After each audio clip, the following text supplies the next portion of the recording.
So instinctive, it's passionate. Every word I move so descriptive like an adjective. I got a bad against people who got it. Negative when you should be getting after it. I got facts over tracks, and that's it. So I'm speaking fast, like a roast, like a gas. Think I'm okay and fast, but I don't know if that can erase all the past and the pettiness. A reflection of the emptiness, hilarious. You can do it my time, you're delirious, mysterious, because you are not inferior, inferior. You know I'll always be a bit superior. Get off of me, this ain't no humble brag. I want you to hear words, you can say them back. I want you to feel free from the chains and rap. Things believe on what you got, it was built to last. Yeah. I never got anyone.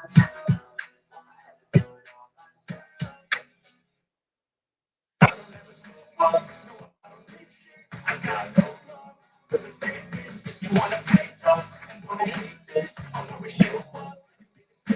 I don't have to slow up. No, I don't take shit. I got no love for the things you wanna play tough and wanna hate this. I'll always show up and make a statement. Something in me pathogen, mental health is confidence, strange as a monster, I'm here to stay with it, that's for you to take away.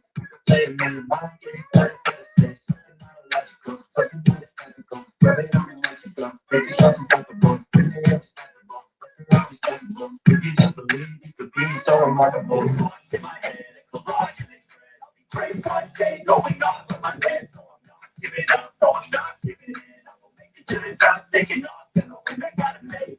I'm saving every day to taste it. I'm patient. My mind, it can only take it. I'm chasing a dream that I have been separated to make it. I done get up with the taking. Now that I never got anyone.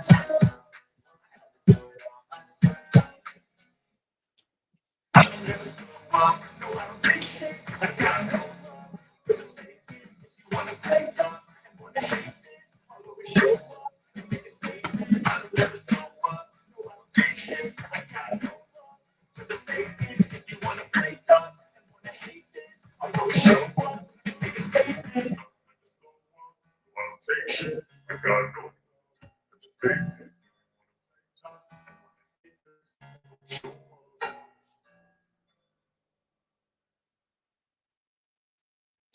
All right, welcome everybody.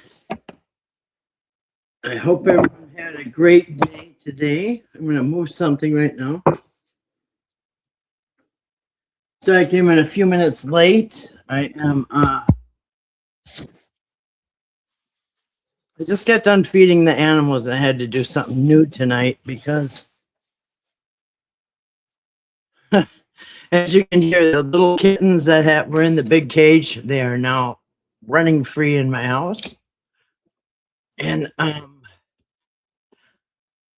got to feed everybody really separate now because the dogs might nip at the kitten, you know what I mean, if they try to get by the food. So everybody had to be separated tonight to eat. So anyway, that took longer than I thought. I think tomorrow I'm going to try to do something different because that was kind of... All right, so welcome. we're going to go over a couple things tonight. And one of them, as you can see by the title, is Eric still cashing in on the Whittaker Channel. Huh. Because I'm pretty sure they told him to take all that down, right? That's what I heard him say. And also we might touch a little bit on Patrick's live stream from yesterday. Now he went live yesterday for the first time on his new YouTube channel, and but I was surprised to see that he was answering questions about the Whittakers and about last summer, because we all know what happened last summer, right? What was the movie called? I Know What You Did Last Summer. Anyway, something like that. So I was shocked that he was talking about that because he is not only still involved in his legal battles, but yeah, I thought he wasn't going to be talking about that. So uh, yeah, anyway, so we will see how that goes.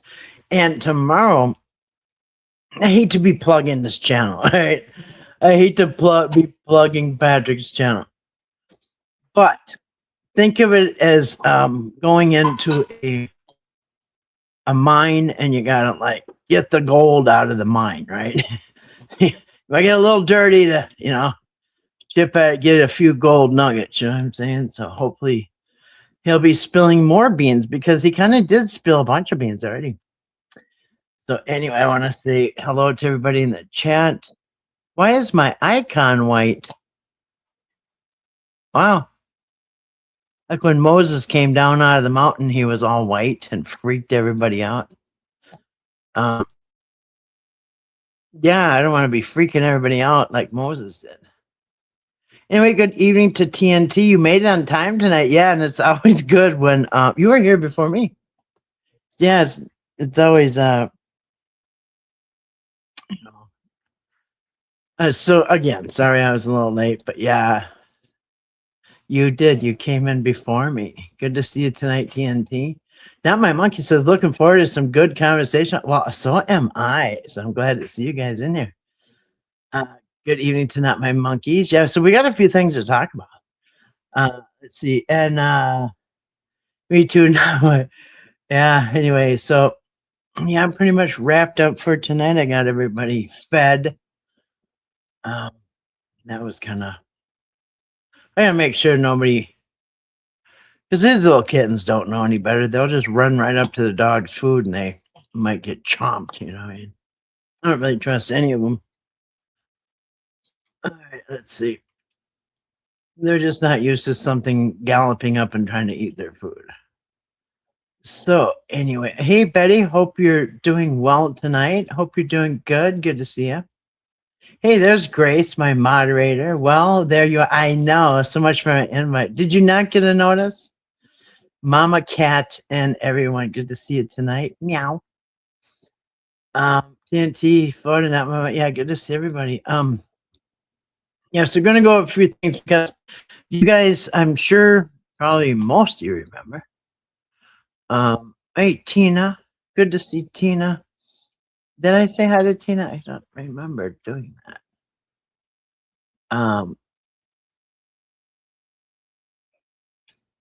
Let's see, Betty, Tina. I don't want to miss anybody. Okay. So you guys remember not that long ago on a live stream, Eric said that in December, and I think it was on December 10th is when he took the Whittaker Channel down. Eric did. And I always wondered if he like took it down on his own, which I couldn't imagine because it was bringing in some fat checks, you know.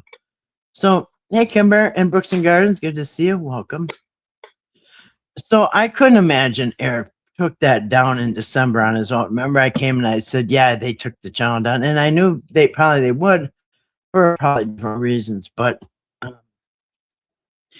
so then recently he mentioned about having to take that Whittaker family channel down on YouTube. He said in December, now he had been getting the runaround from adult protection about getting Timmy adopted. You know what I mean? So he's getting a little impatient. He's been by December.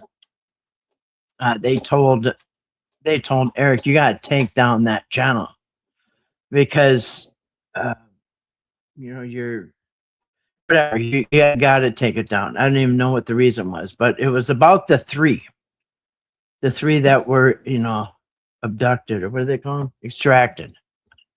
The three that were extracted. So anyway, so yesterday or maybe the day before, I stumbled upon a Whittaker page that Eric still has up. So we're going to go into that. And remember also, yeah, so he did say that he was told he has to take it down. And that wasn't his choice. It was their choice, and he did. And that was like December 10th or something. So anyway, so I'm a little surprised to see another Whittaker page up. Well, hey, Susan says so. Good to see you tonight.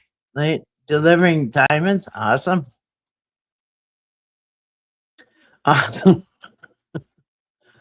Um, you're still laughing. Let's see. Got the last few minutes of Patrick's live, but didn't chime in. Yeah. So I was surprised because he really wasn't talking. But I put up a video because I jotted down a few of the Q&As, the questions that were asked, and what Patrick's answers were.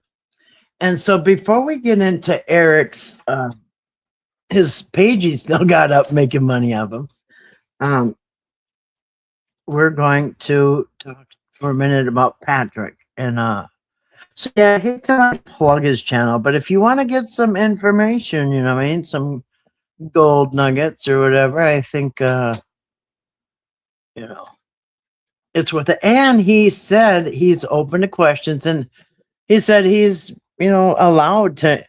Nobody's told him on the legal end of things. Nobody banned him from saying anything about this case, about Whittaker's or anything, which is kind of weird because he's charged and he can talk about it. But Eric's not charged and he can't talk about it.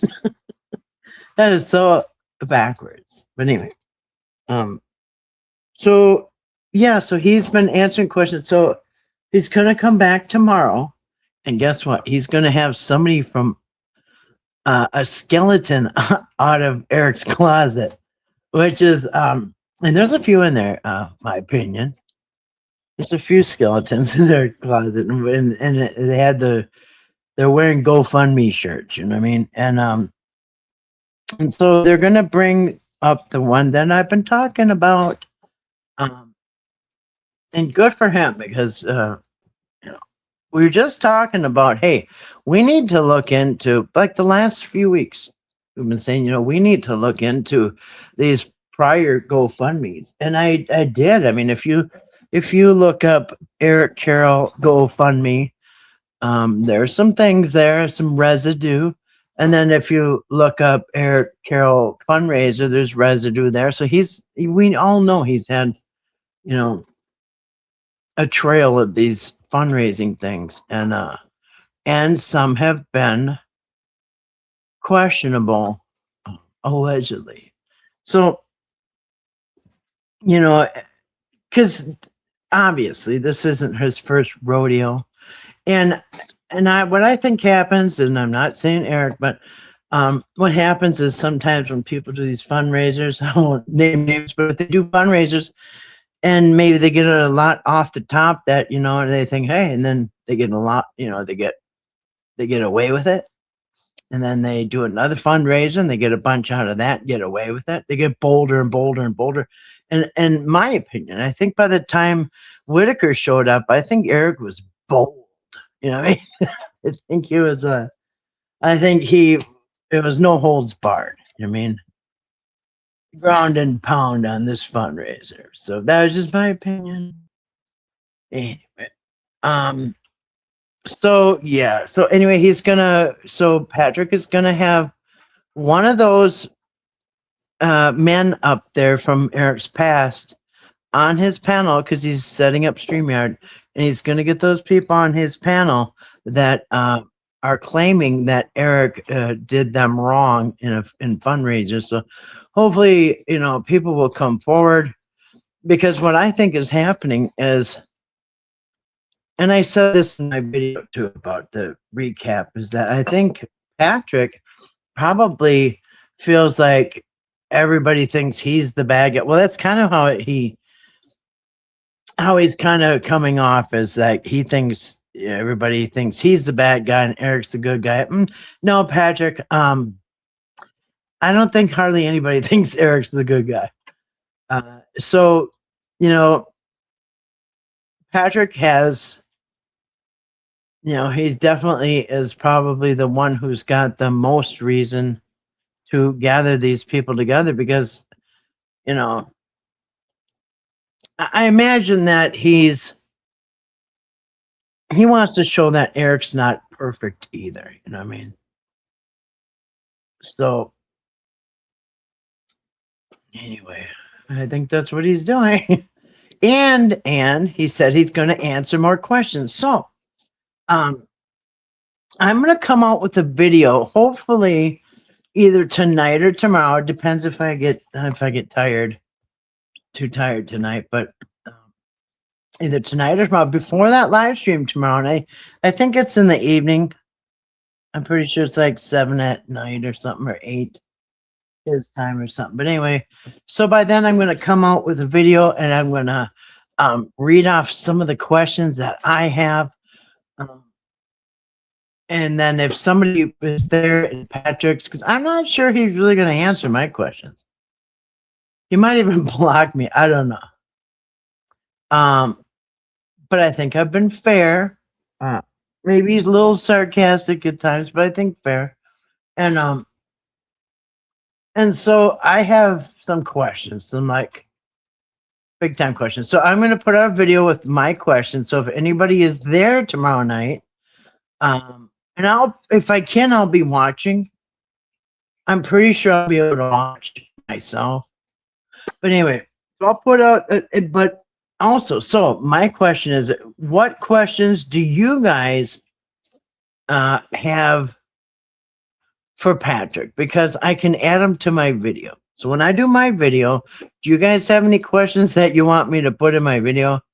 And then that way, the ones that go up there and Patrick is answering freely, maybe you can slide these questions over to Patrick. Oh, and he wants to he wants to do a debate with Eric, which is so weird. For one thing, it'll be a cold day in hell before Eric faces anybody. He has to have his best friend and all his tumblers with him. Or he's just got to be alone with his tumblers, but he won't do an interview. And I think he even said he was open to it, but that's BS. Eric will never do a, just so unrehearsed interview. Personally, I think he typed up all them questions he read off, but so no, he's never gonna face an honest debate or even any discussion at all. I don't see it ever. But Patrick did offer it up if Eric wants to come and do a one-on-one conversation back and forth. Patrick is up for it, which is kind of weird because during the live stream, Patrick did say that somebody asked, what if Eric testifies against you? And Patrick says, good, I hope he does, or something like that. That would be such an amazing trial to go to. But I personally don't think it will happen. A lot of times they do this stuff out of court, make a deal and stuff. So I don't know if that's going to happen. But anyway, it would be funny, but no. Eric will never agree. Just like Creepalacha. Creepalacha, I think, is fair. And he said to Eric, I'd be glad to, interview you like you said you wanted. You said you're open to, questions and somebody interview. And then somebody brought it up in Eric's chat. And Eric's like, oh, the Creepalacha guy? Nope. I ain't going near him. Yeah, I bet you're not. Because that dude would spin circles around Eric. And so, no, Eric won't debate with nobody or answer questions or go on a panel. It'll never happen. You need a picture for your avatar? Want a blue truck? Want a blue truck with cover tag? My truck? I haven't. One of my trucks is blue. My old Chevy pickup is blue. You thought Tina says I thought many of his answers were vague. Yeah, especially when they asked, particularly when they asked Patrick, "Do you still have Whittaker's money set aside for them?" He's like, well, my answer is the same as last time," which I don't know what even that. I don't know. We all know he doesn't. I mean, he's got to pay. He had to pay for bail. He had to pay for a lawyer and all this other stuff. So he's got, and not working. So yeah, I doubt he's got anything. But who knows? Could be. Could be. But nah, that was very vague on that one. It seems like whenever anybody asks about money, Eric and Patrick get really vague and maybe like change the subject a lot. OMG, did you hear Patrick said Eric was at the Airbnb with someone that he will reveal soon? Really? Um, no, I didn't, but I will look forward to hearing that. Thank you, Florida. Yeah, so he said that Patrick said that Patrick said that Eric was well, obviously he did. Eric had access to Patrick's Airbnb after Patrick left. He had plenty of time. Patrick left 7 o'clock on a Saturday morning, and it was all the way till Sunday afternoon when Eric did that video about the pills and the poop. And so, that was a day and a half that Eric had to stage anything he wanted. So, yeah, none of that was authentic. But really, so Eric was at the Airbnb with somebody. Really? How did I miss that? Well, I was doing some stuff while I was listening, and I was trying to jot down questions too. But yeah, I only listened to it once. Could have probably missed that. But good catch. I will look forward to seeing who that was. You know what? Is it BJ? Okay. Okay, it could either be BJ. It could be something that has to do with Robert Mast's friend, that mystery friend that Robert Mast had. Or it could be a hooker. I don't know. Hey, party people, say it out loud. Good to see you tonight. Welcome. I told y'all he collected money for the Brian guy burned, but yeah. And and um and I seen about that last year, but there isn't like the only thing I've ever seen about that kid is what other people are saying, like in blogs, in comments on Reddit.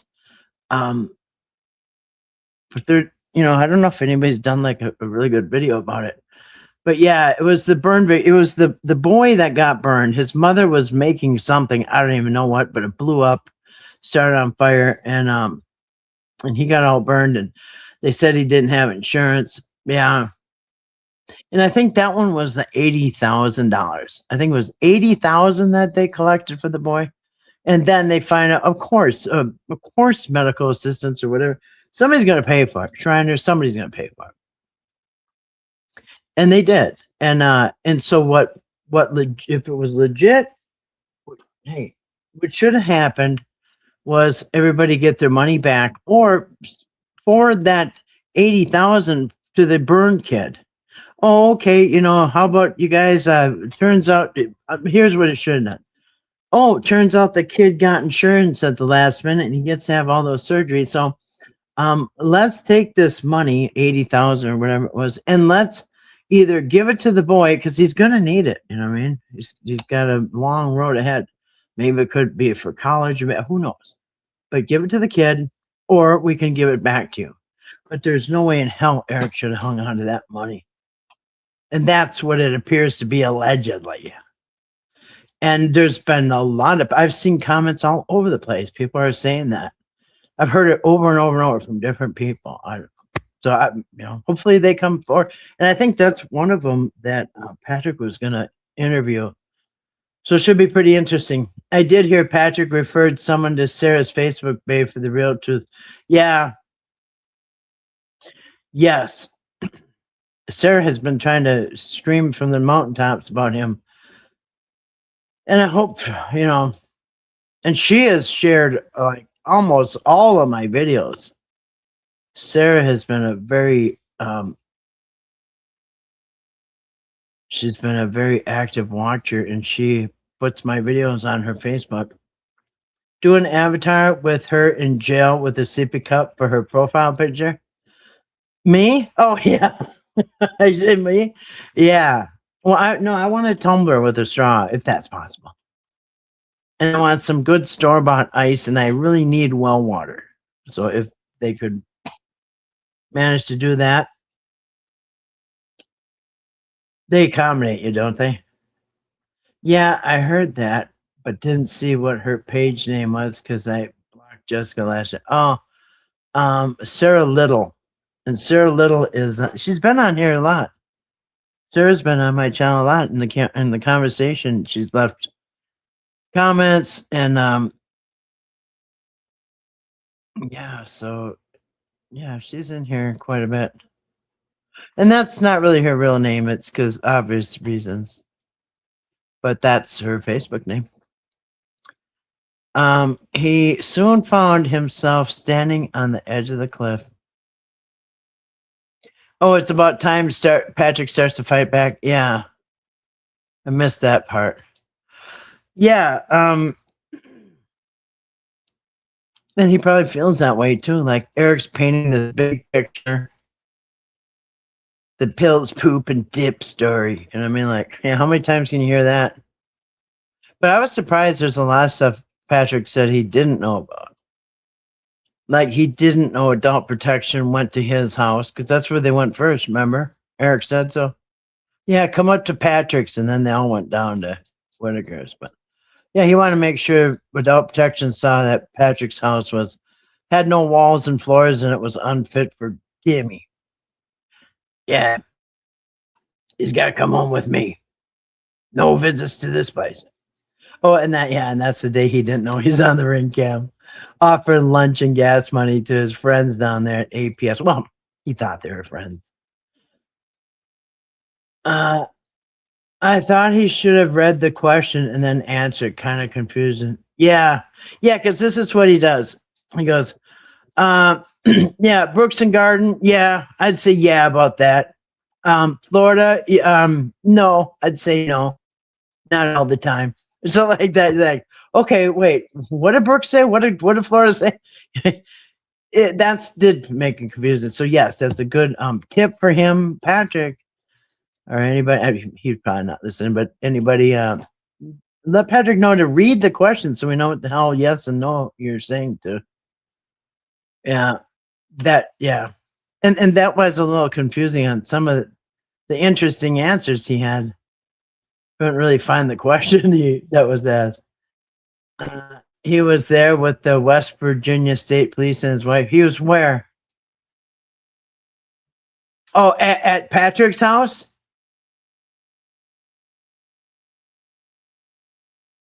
Wait a minute. How did I get down here? And good call. Somebody, was it Florida? One of you guys asked about Ray sitting in soiled clothes, and he said, no, that was bullshit. I emailed it to you. Okay.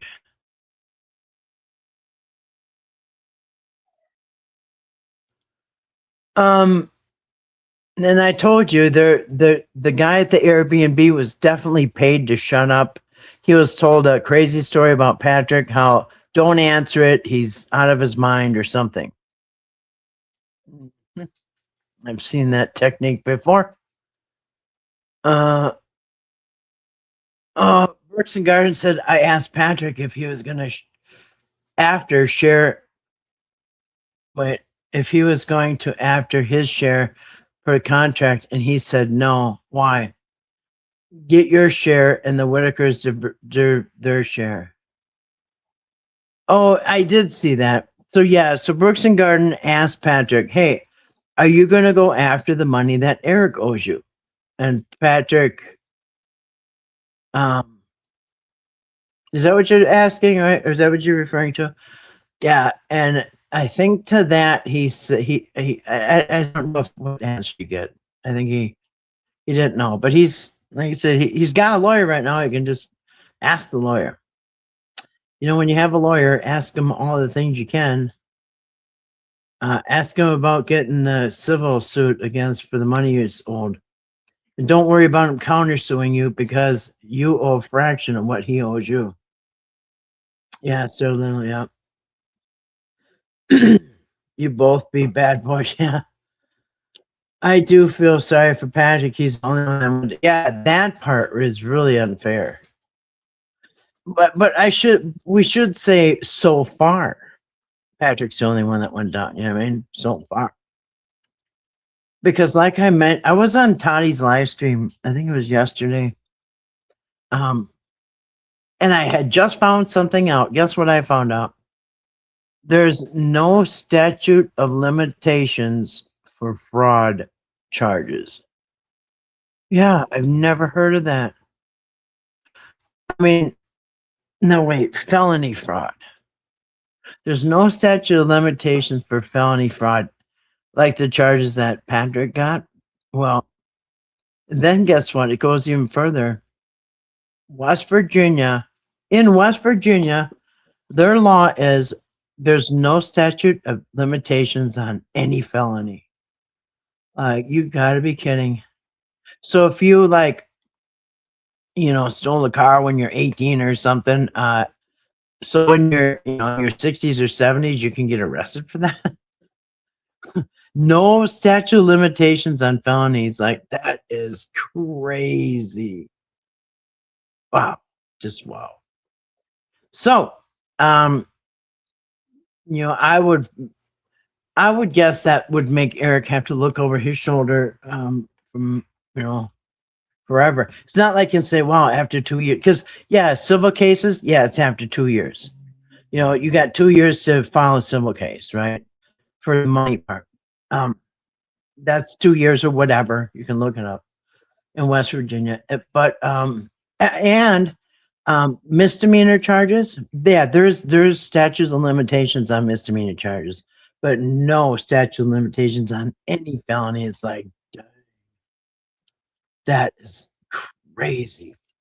Couldn't even believe I had to keep looking at it. I looked it up again. Yeah, said it again.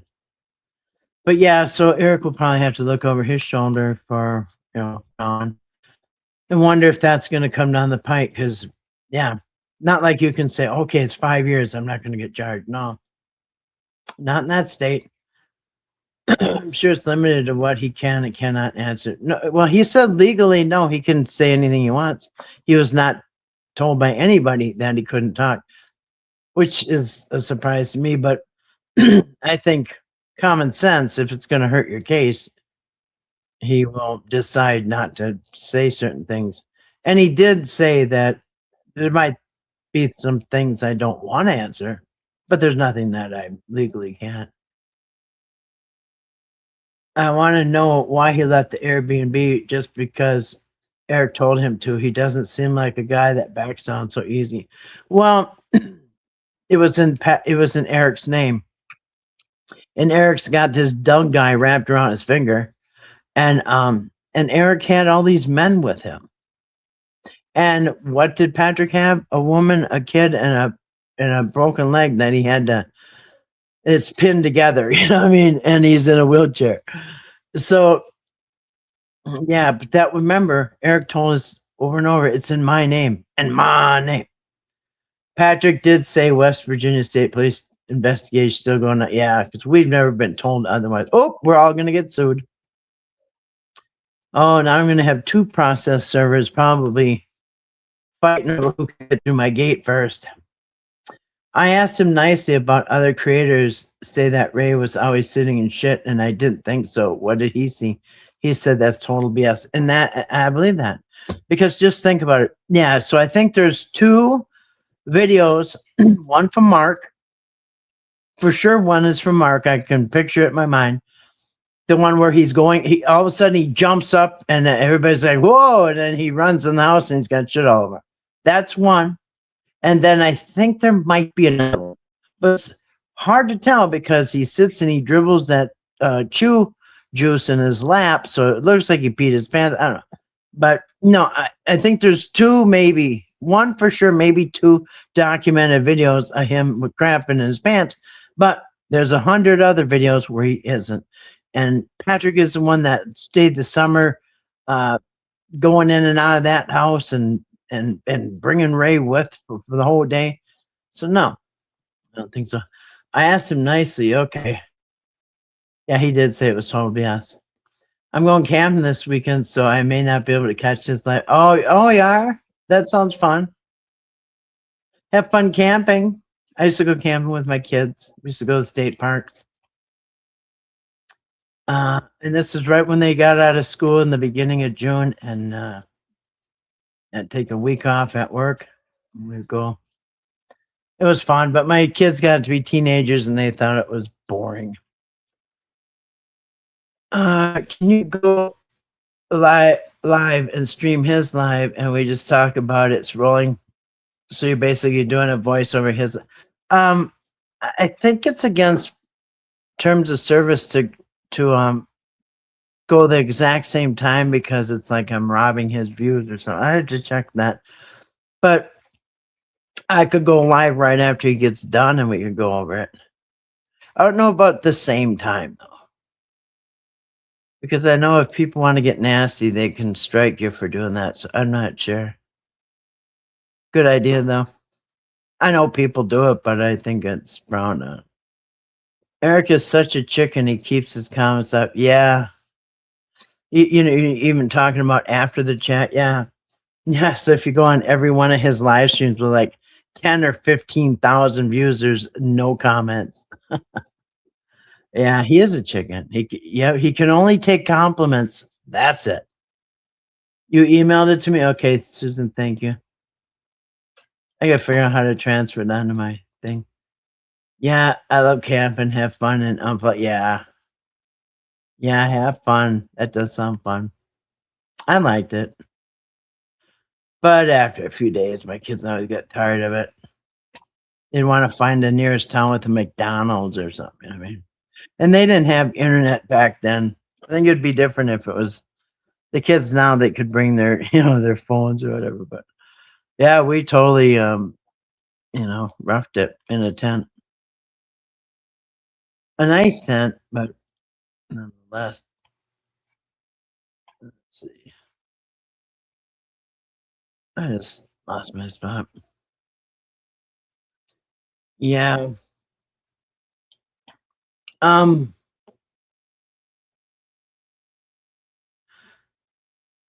I Of course, he wasn't sitting in crap 24/7. If he was, he probably wouldn't be alive. Skin tissue breaks down quickly. Yeah.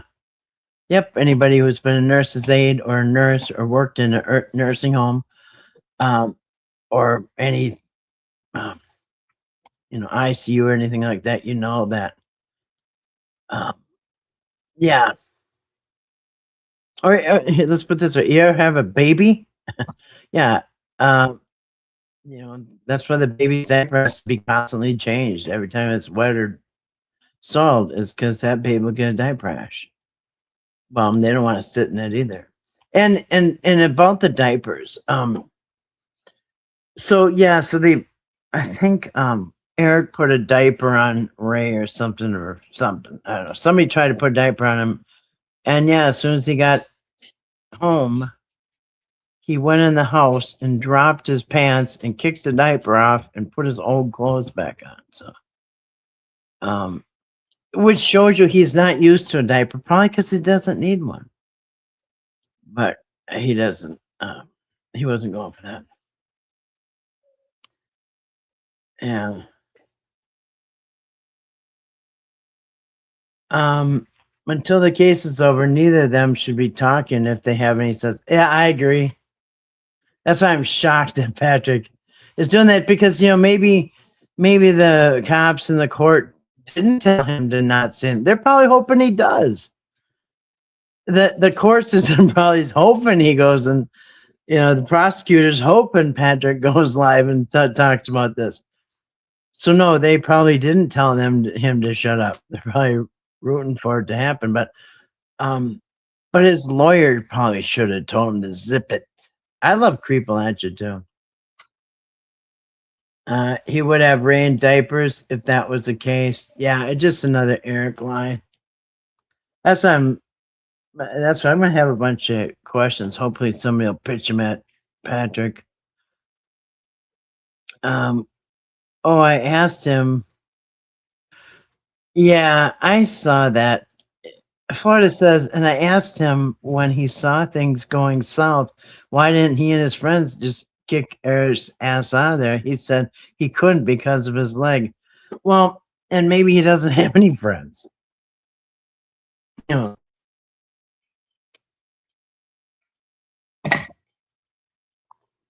because if you have a bunch of friends, don't matter if your leg's broke or not. You just roll your wheelchair out of the way and let them handle business. But um, I here's the truth, and I believe the truth is because I saw it with my own two eyes. So Friday, September 5th, when Eric comes over and claims he saw tweaky fingers in the camper, which today, or yesterday, Patrick said there's no way he could have seen none of this through the camper window. But anyway, nonetheless, Eric, on that Friday, when he blew up on the porch, we all remember it, called the deal off, went back to the Airbnb or wherever he was, and him and Douche and Robert Mass was still there, and his buddy and whatever. They were all there. We remember it. So that evening, Eric was losing his mind, overacting, horribly overacting, that he's so upset he can't build the house now because they're going to use the house to beat up Timmy and all this nonsense. And I saw Patrick come into the chat like shortly after it started. Patrick didn't know it. Okay, this is Friday. Patrick's still in the Airbnb.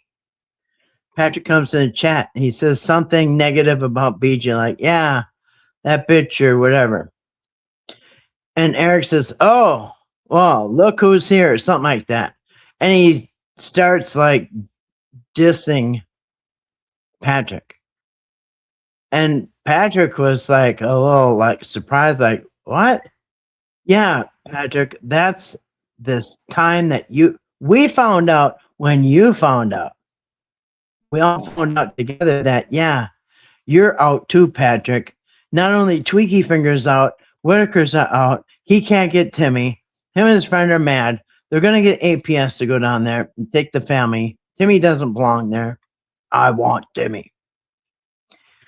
But yeah, you're out too, Patrick. And guess what? 7 a.m. the next morning is when he said, get out. That's how it went down. And so when did Patrick learn that he just got kicked to the curb with all the Whittakers along with everybody? He found out in the chat the same time I saw it and you saw it. And thank you for the $9.99. I didn't even get down to that yet. I just seen it up there. Thank you. That's it. Let's see who that was. So it wasn't Patrick's choice.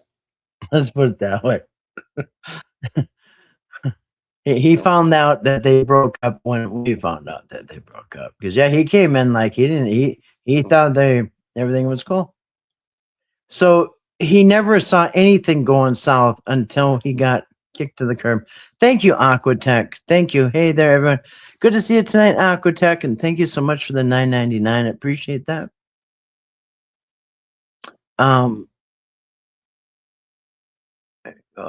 Because I'm kind of behind on the comments, so sorry about that. All right. So yeah, Eric broke up with Patrick. Patrick didn't break up with Eric. Let's get that straight. Yeah, and then just yeah. You should call that Airbnb guy. Yeah, Doug. His name is Doug. That maybe if I give him some money, he'll talk. Seems like That's what goes on down there. You gotta pay people and they'll do whatever you want. Well, why wouldn't he protect his neighbors? Yeah, exactly. And it's funny because he did mention, he said, I gotta live here. The holler ain't the same, or something like that. No, the holler ain't the same. And you know what I thought was really weird, kind of towards the end, and I mentioned this in my video too, but towards the end, um, somebody said, "Did Betty move away?" And that was a good question. There were a lot of good questions. Did Betty move away? Um, and he said, "Well, kinda yes and kinda no." So I bet Betty's probably coming and going, maybe. Who knows? But that was a weird. That wasn't a yes. The one that was involved with the woman who killed her husband.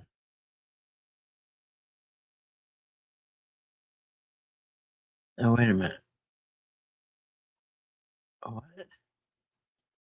What? I think I missed the first part of that. Susan said he was there with the West Virginia State Police and his wife. Are you talking about the Airbnb, Susan? Spoiler alert! Spoiler alert! Is that what he's going to tell us tomorrow? That he was that Eric was, wow, that Eric was in the Airbnb with the West Virginia State Police. What a dirty dog, in my humble opinion. Well, why wouldn't he protect the neighbor? Exactly. Yeah, I'd be damned if somebody's going to come up here. Imagine if I'm, um, you know, videotaping my neighbor's kids or their horse or whatever. Pretty soon I'm calling Humane Society. Oh, we just want to make sure that got good care. Yeah, and Humane Society's coming in and out. I mean, it's like, or child protection or whatever. And then, Eric has this all go down and stuff. No. And no, Eric would have been had his tail out of my town and go back home. And it's funny because, in a way, I see. Hold on, I gotta grab this can from my dog. Hey.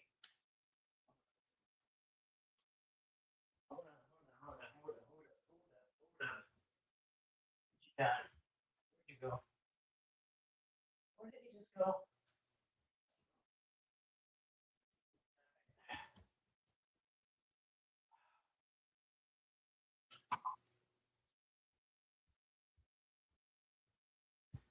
My dog grabbed a cat food can, an open can of cat food that supposed to be for the kittens, but I'm cutting his mouth on it. So where was I? So was that what we're gonna hear? He had the, oh my goodness, how diabolical again. So yeah, nobody would be doing that to my neighbors the first time.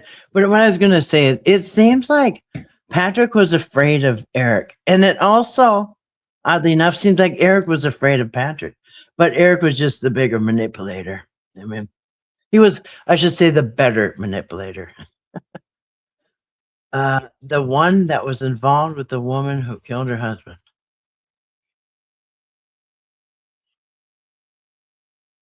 I don't know who that is. Allegedly, Eric kept the money for himself. Allegedly, Eric bragged about it. To who? What money? The Whittaker money? Eric seems to be keeping a lot of people's money. Yeah, right. And the thing is, man, this is going to follow him because that's what happens. It happens all the time. You see people will get away with stuff for years. Like, say, for instance, if somebody's doing some crooked fundraisers and stuff. And I mean, just think about it. Imagine you getting 100. I think one of them, he said, was 120,000. I don't have my notes here. 120,000. Imagine getting that in your bank account. And then, because he's only done this 5 or 6 years, right? So the last 5 or 6 years of dad talk that I know. And then another one was 80,000. Right there's 200,000.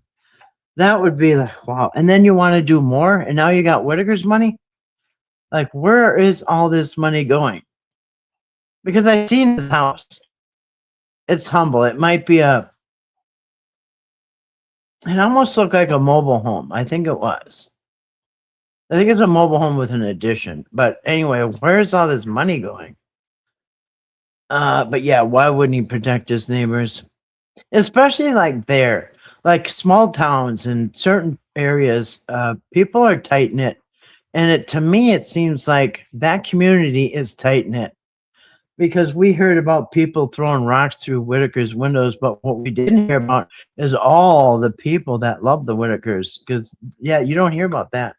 But there's friends, there's neighbors, there's relatives everywhere. I mean, yeah, Whittaker's everywhere if you ever check into it. That so anyway, um, yeah, crazy. The one who was involved with the woman who killed her really was that a state trooper? Uh, Eric seems to be. You know what? If that's the case, you can see why he thought he was, King Tut down at the sheriff's department. Huh. Eric's accustomed to a certain lifestyle, and he doesn't like to. Yeah. Hold on, your comments covered up, so let me try to get this out. Well, he's bougie, and he doesn't like to work. So yeah, exactly. Yeah, some people are like that. They're bougie. At the Airbnb, that's it. Really? Huh. That's where that state trooper. So the state trooper was involved with a woman who killed her husband. I believe that. DNT for sure. Call. Yeah, you want to call? I would love to play that. I don't know what state from you are if you can record it, but yeah. Oh wow, I did not know that. I think Eric's wife keeps him up between his grifting. Yeah, well, she works full time. I think he said she's a hairdresser. She runs some hair salon. I don't think they own it. I think she just runs it. But yeah, the wife has to work, and somebody's got to get a paycheck. In my opinion, Eric should be worried. I think so too. Statute of limitations except perjury. Everything but perjury. Yeah, and you know why? Because 20 years from now, all the witnesses' memories are gone or they're dead. I can totally see that. But yeah, isn't that crazy? I've never heard of such a thing. No statute of limitations on felonies. Like, wow. So yeah, if you did something when you're a teenager, even whatever, you gotta look out over your shoulder to your grave, or leave the state. Yeah, at the Airbnb. Yeah, yeah. If somebody wants to call that guy, I don't know if I want to call him, but oh yeah. Uh, Susan, I think she does and is getting tired of it, right? I mean, they just got married in 2020. No, yeah, it was like I think it was around Christmas time of 2019 or 2020. So they haven't been married very long. They're married like 5 years or tops. I saw the wedding pictures, his wedding photo, and a date on it was December, like it was around Christmas time, I think. So yeah, he's only been married 5 or 6 years, and she's been carrying the burden of the load, and he's gone all the time, gone all the time. You know what I mean? So yeah, I'm not sure what the heck's going on. Who wouldn't get tired of that?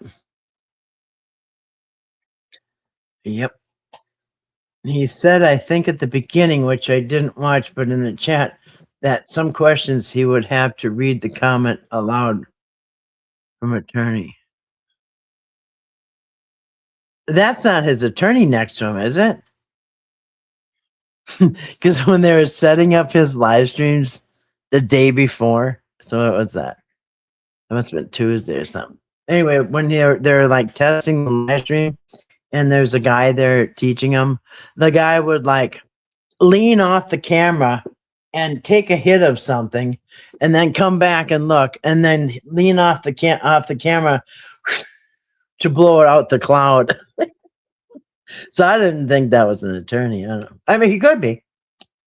Who's counting, right? Except I don't think weed is illegal in that state. But anyway, is that's not his attorney, is it? No, I'm sure it's not because I saw that man and I saw his attorney, and that is not his attorney. So how is his attorney checking his questions? And I don't care what the guy's smoking next to Patrick. Puff puff pass, dude. I don't care. But I'm saying that cannot be his attorney, and the attorney's got better things to do than to try to screen Patrick's comments. In the chat, some questions he would have to read the comment aloud from attorney. I assume you're talking about Patrick. Eric started treating Patrick like shit as soon as Patrick broke his leg. Yeah, but well, I think that's the first time Patrick noticed he was being treated like shit. I think it was, in my opinion, Eric was trying to get rid of Patrick from the get-go, from the very first visit. Because I have some clips from where Eric was saying multiple things like, the first time I saw Patrick, I saw red flags. First time I met him, this and this and that. First time I met him, I knew I'm going to start keeping track of this guy. Blah, blah, blah. So yeah, so suspicious. But I believe Eric was the one who immediately called adult protection and sent them over to Patrick's house. Oh, go look at his house. It's there's holes in the floor and there's no walls. Oh, look at Patrick's painting his toenails. Oh, look at this. And they went over there and Patrick said, "Get the F off my property." And they said, "Okay." And then they went and closed the case. And who was furious?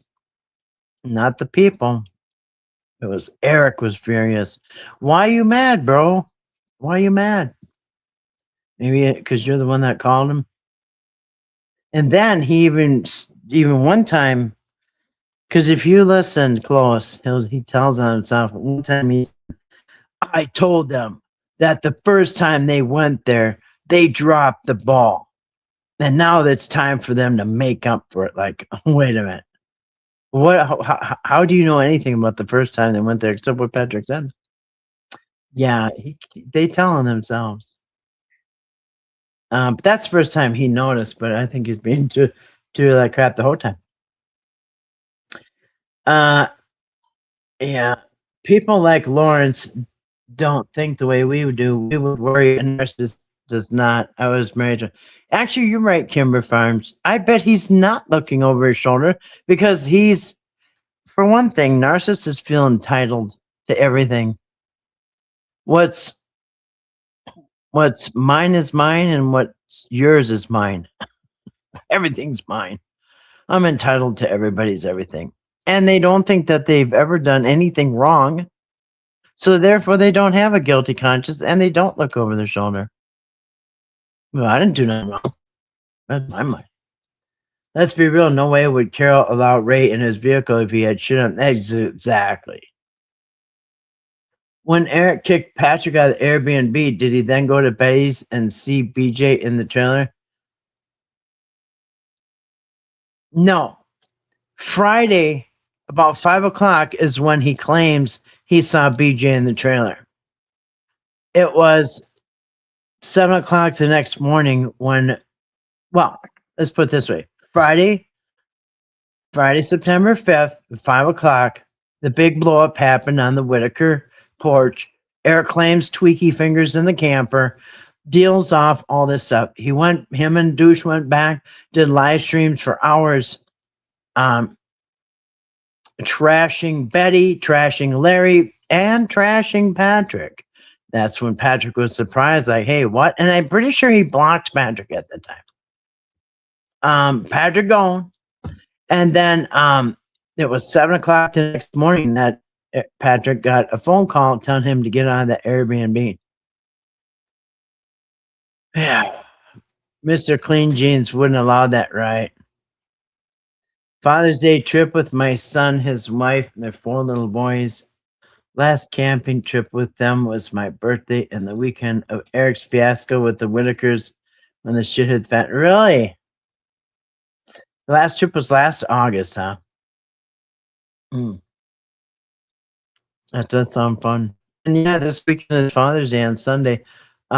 This is where we have our well, there's a town nearby that does the citywide garage sale. They do it on Mother's Day, and there's another town that does Father's Day. So hopefully I'll be out garage selling this weekend. Good to see another live. Yeah, good to see you tonight, D. Hope you're doing well. And there's Aquatech's comment. Um, yeah, welcome, D. Hope you're having a great day. Hope everyone's having a great week. This is hump day? No, it's Thursday. Past hump day. Tomorrow's Friday. All right. Trying to scroll without missing anything.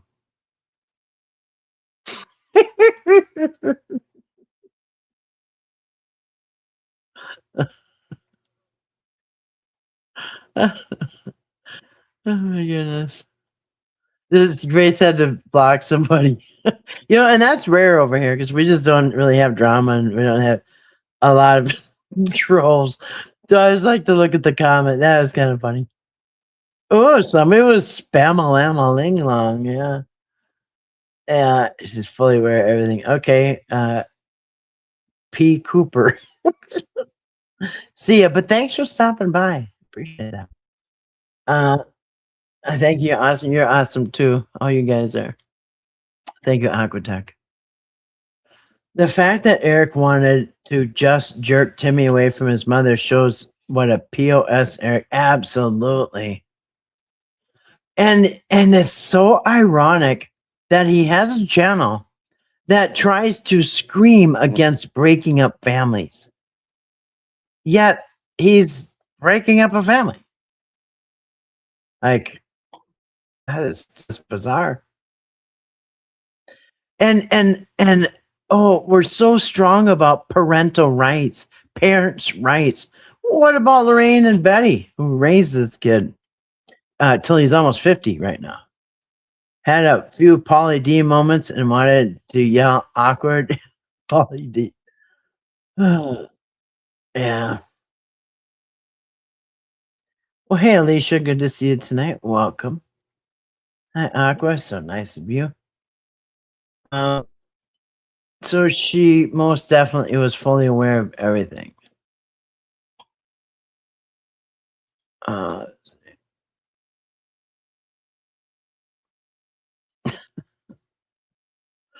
Sometimes I think trolls are funny. Let me see here. So let's get past the troll comments. I'm assuming that's what it was. At least be funny when you troll. Okay. I'll get past that. Oh, and in a little bit, I'm going to do a short video on this next thing I'm going to show. But you guys are going to get a sneak peek since you're here. We're going to see that Eric still has a page up and he's still making money. And he was told not to. Take a breather, pal. Let's see here. Oops. Whoopsie daisy. I'm glad Patrick has talked about the Whittaker some. Yeah, me too. Me too. But yeah, I got a lot of questions that I want to ask him.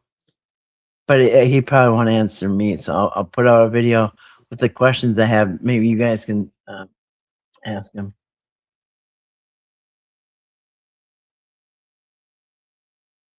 Yeah, dang, Grace, I was trying to read between that. I really didn't get what he was saying, but I trust Grace's judgment. She doesn't really hardly ever block anybody. She might give somebody a warning to chill out and time them out, but then if they come back and they haven't,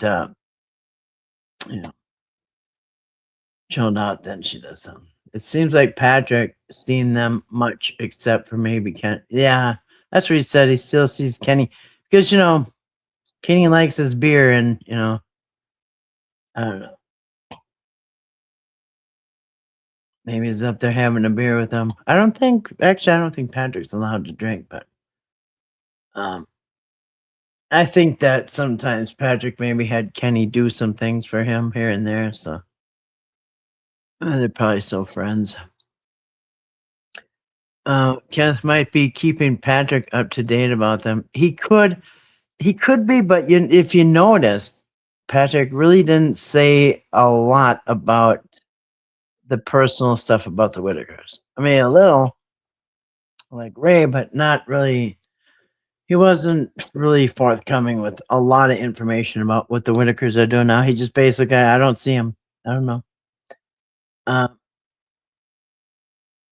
all right, TNT.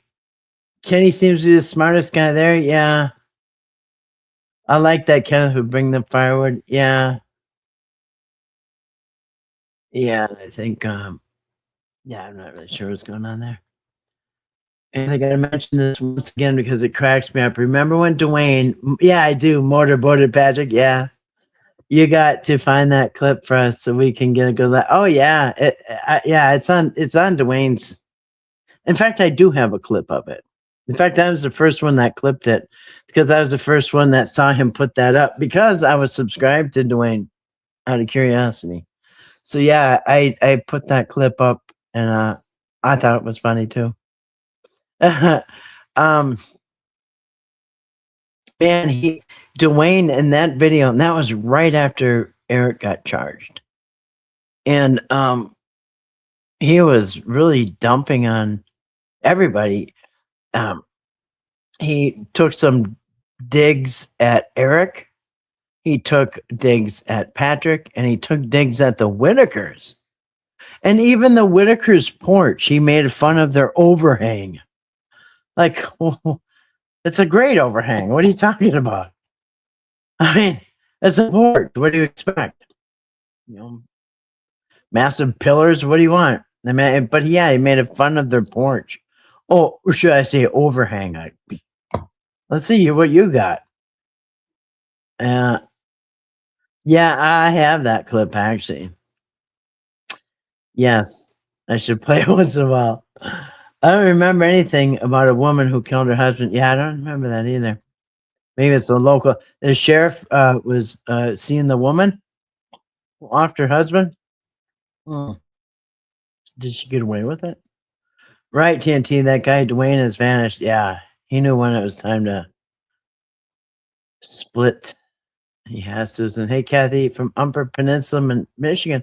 Well, hey, Kelly. You are my neighbor. Well, close.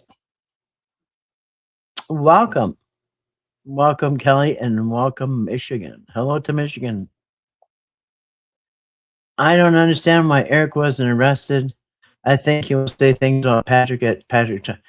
Yeah, if there is a trial, but I think I would just start saying I don't know why Eric hasn't been arrested yet because it's not over.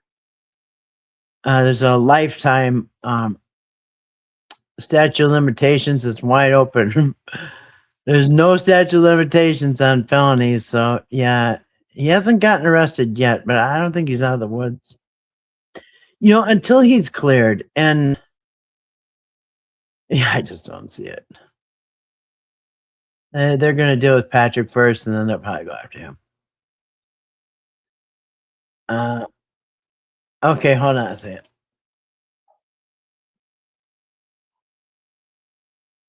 Hey, Kathy from, okay. I don't understand why Eric hasn't been arrested. And then the next one is where I'm looking. Kathy, I lost my spot. I got to mention this once. Okay. Where's the next one? I don't understand. He wasn't arrested. Okay, they want to bring attention to something that's been overlooked. Sure, TNT. You can type it in the chat. September 6th was my birthday. I always remember that weekend. It was Whittaker Hill. Yeah, right. Yeah. So Friday was the 5th when the tweaky fingers called the deal off. 7 in the morning at on the 6th Saturday. That is when Patrick got kicked out of the Airbnb at 7 a.m. And that Saturday, the 6th, was the day that they had picked a few weeks earlier for Timmy to go back to Georgia with Eric. Yeah, he was supposed to go back. Timmy was going to go back if Betty doesn't change her mind. Timmy's going to go back with me to Georgia on September the 6th. And when he didn't get Timmy on the 5th, and they pretty much said, nope, not taking him tomorrow, that's when all hell broke loose. And that's when he came up with the tweaky finger story, in my opinion. Yeah, so you know the timeline.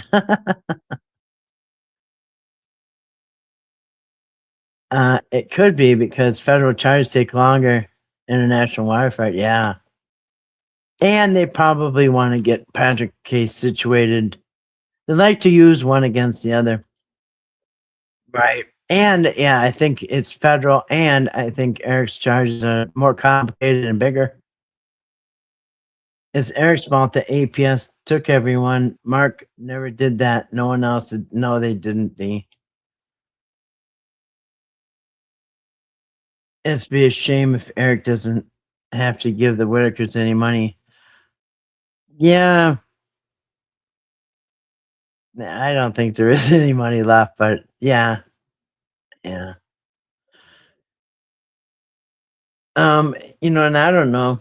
There's two parts in that. There's a criminal fraud, and then there's a civil case. So they might have to file civil cases for that. It's Eric's fault. Yep. It wouldn't be a surprise if he spent the money. Yeah, doesn't seem to manage money very well. Very glad this channel is doing well. Thank you, Dee. We're glad to have you here. So who told Eric that he could not take Timmy? That was adult protection. On Monday, when they were taken, Eric thought that Timmy was going to get checked out at the emergency room. And then once he got the green light, he would, that day, Monday, he thought he was going home with Timmy on Monday after he got ripped out of his house and all that. Can you imagine Eric being upset about that he didn't get Timmy? When they're probably all down there getting sedated because they just got traumatized. When was the last time Eric and Patrick spoke? The Airbnb incident? If so, how did Eric get Patrick's ring cam video to post? We're also involved in the details that okay, so yeah, so the last time they spoke would have been at the Airbnb, but Patrick was texting Eric and he was getting ghosted. And so Patrick got mad and you know what? This is funny because on the 6th, on that Saturday, Patrick got kicked out of the Airbnb and he was texting Doug at the Airbnb, hey, what's going on? Or whatever. And then Patrick got mad because Eric wasn't answering and Doug wasn't answering. Nobody's answering. So Patrick called Dwayne. Remember that? And I think Dwayne's wife answered or something. But yeah, Patrick was mad, so he got a hold of Dwayne and his wife or something. So I think he was ghosted after after the breakup. That Aussie lady who called the permit office asked for $2,000 back. She got blocked, and that's who I believe called the police. Yes. Oh, that's absolutely what I heard too. And I can't remember if it was Creepalacha who. No, man, I don't think it was him. But I have heard that multiple times that the lady from Australia donated $2,000 on that Friday. because Friday morning, Eric told everybody, it's a go. The Amish agreed to build the cabin. Yeah. And here we are. Or Robert Mast is there with the photo shot of him hugging Timmy, and he's there with Lorraine. Come on, and so that lady sent $2,000. I don't know what it is in Australia. Convert it to that, but nonetheless, two grand. And then Friday night, 6 hours later, he's on Madder Than Hell, telling everybody the deal's off. So that's when that lady probably wanted her money back. Of course she would. They should have just automatically refunded everybody's money, but they didn't. Yeah, and she is one of them that called the police. And I heard there was other people too, but she was one. Eric always seemed to be looking down his nose at that Whittaker. Yeah, absolutely. Yeah, absolutely. Eric ended up being arrested. Patrick was.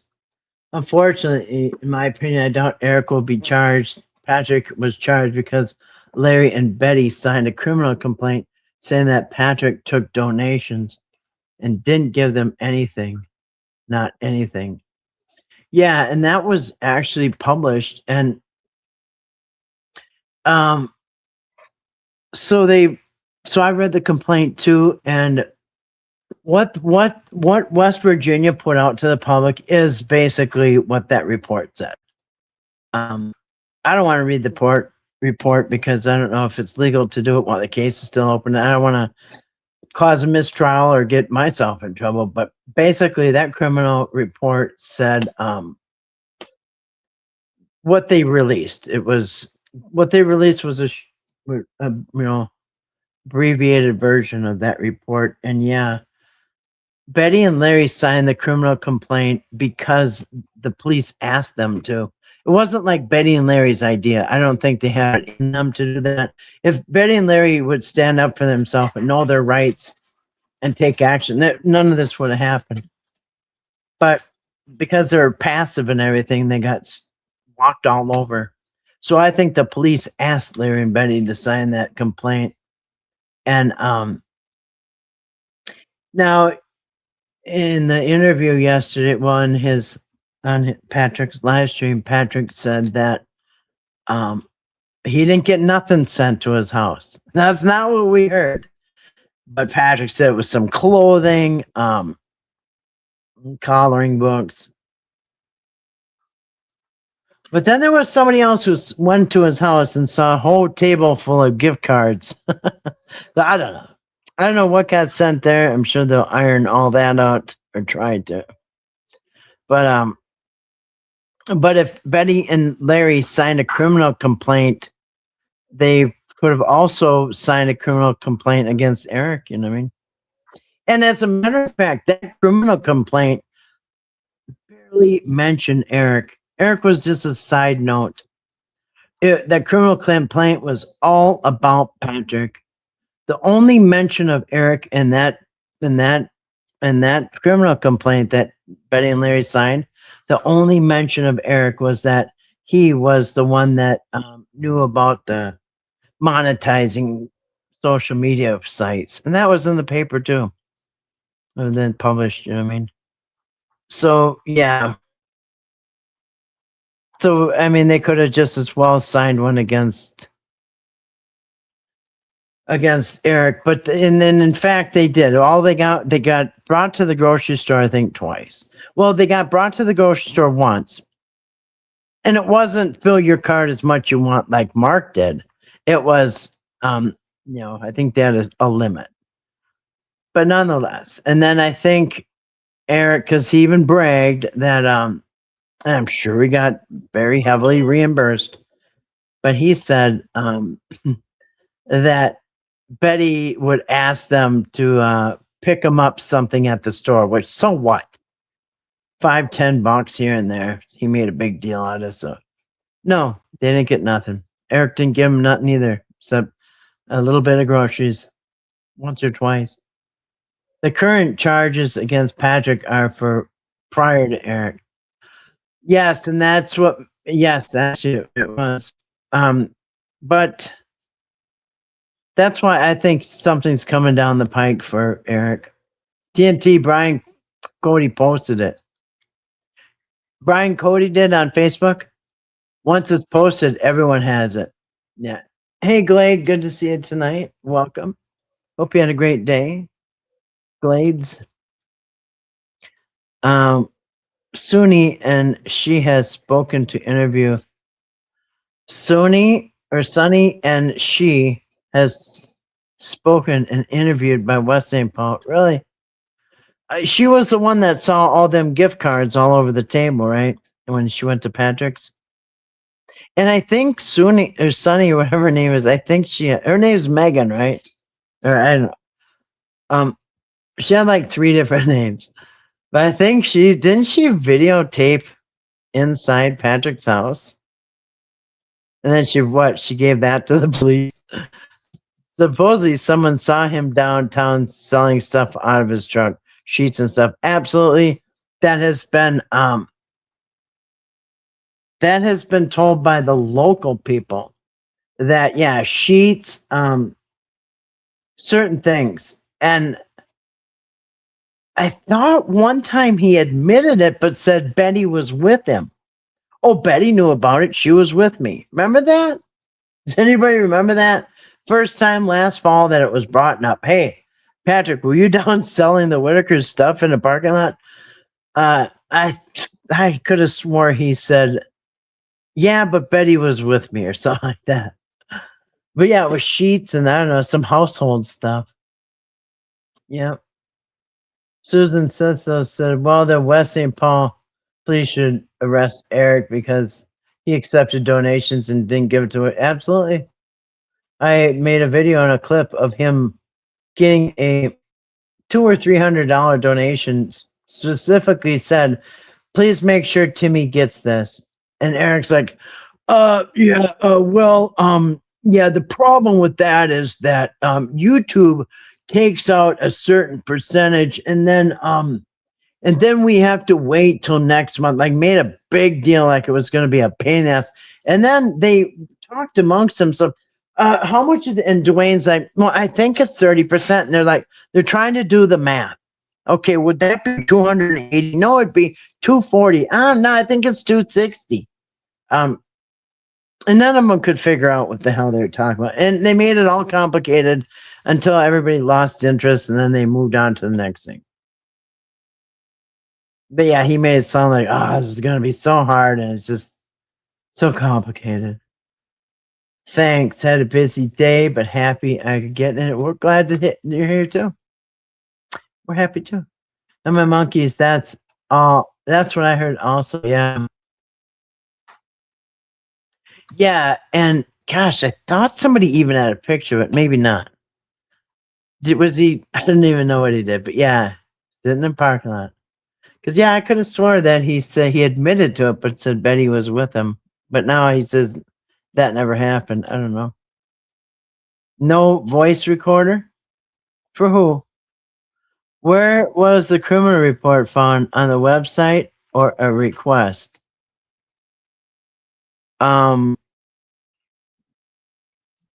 Did you say Brian posted it? I don't know.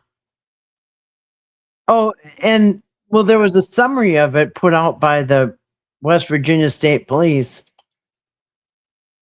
Yes, I don't know.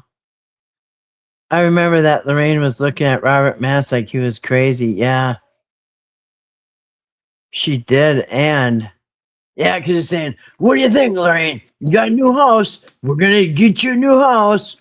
And then she was looking at him like he's crazy. And he goes, come on. Like he wanted like some reaction out of her.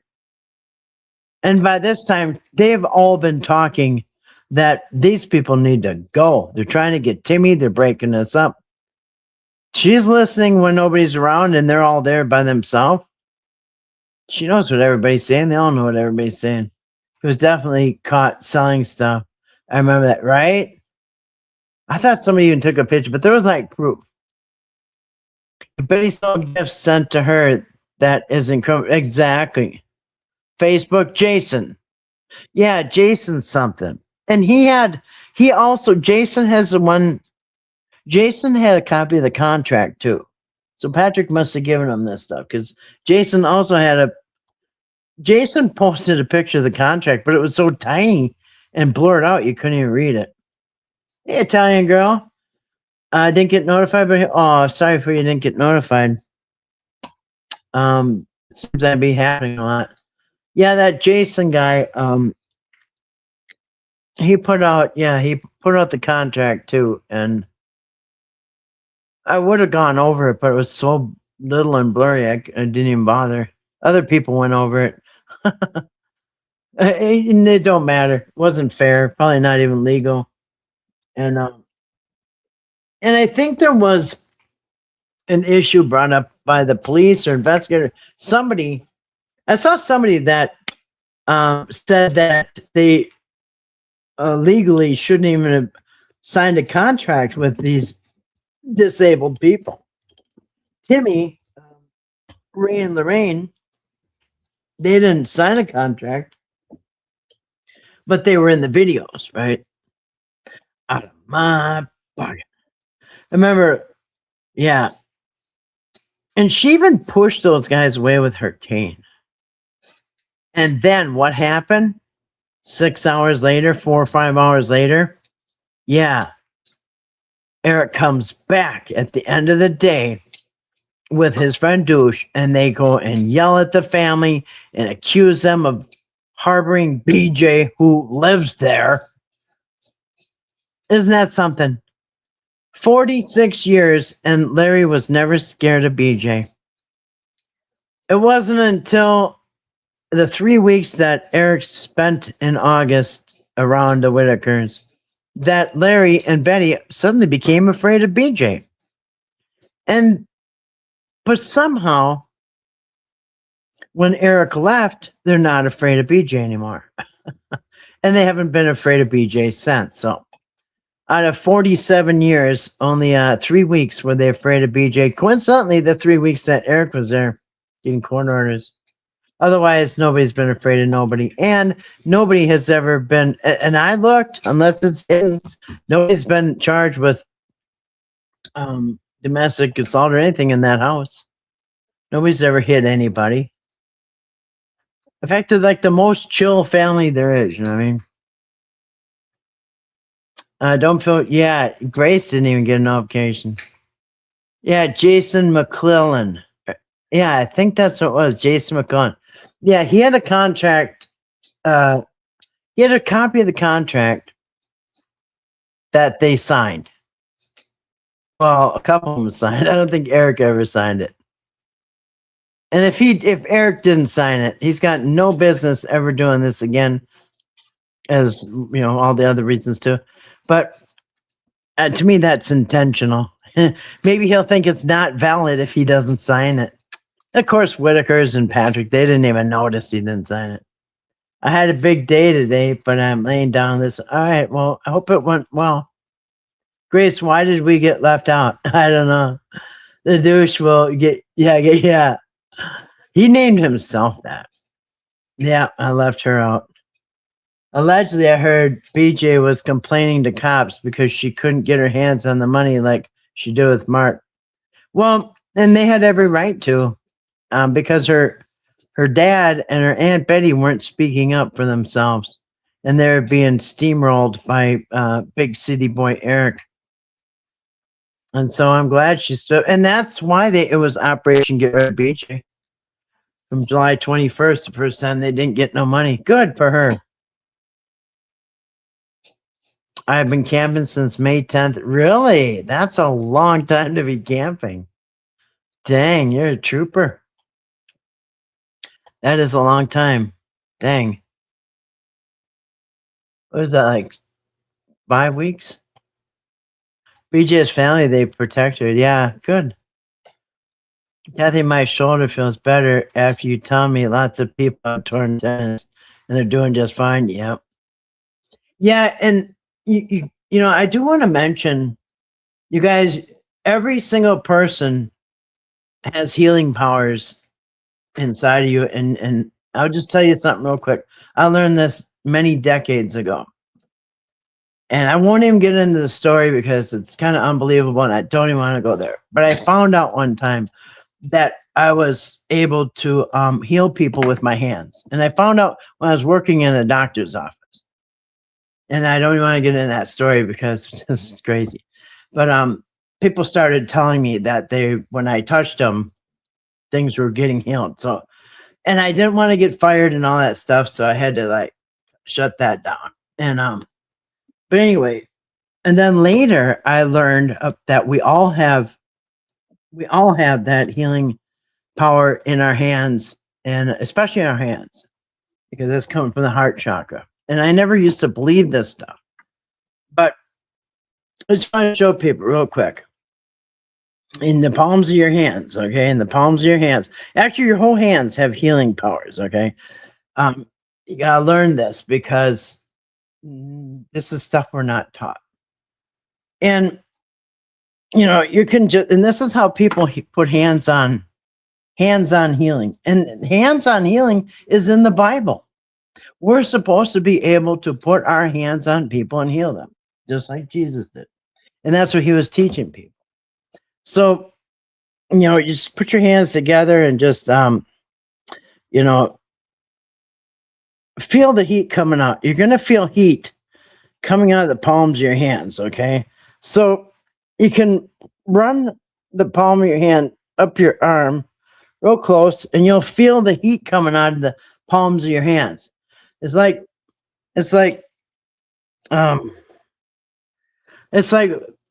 the heat of like a light bulb. And so if you put your hand right over the top of your arm, you can feel that heat coming out of your palm of your hand. It's not going to happen to anything else. All right. Your hands is where the healing is at. So people, if you don't believe it, that's fine. This isn't for you. But I just quickly want to say it. You take your hands, like I said, you can feel the heat coming off of it. And then wherever you hurt, okay, if it's your knee, wherever it is on your body, you put that on there. You don't even have to touch.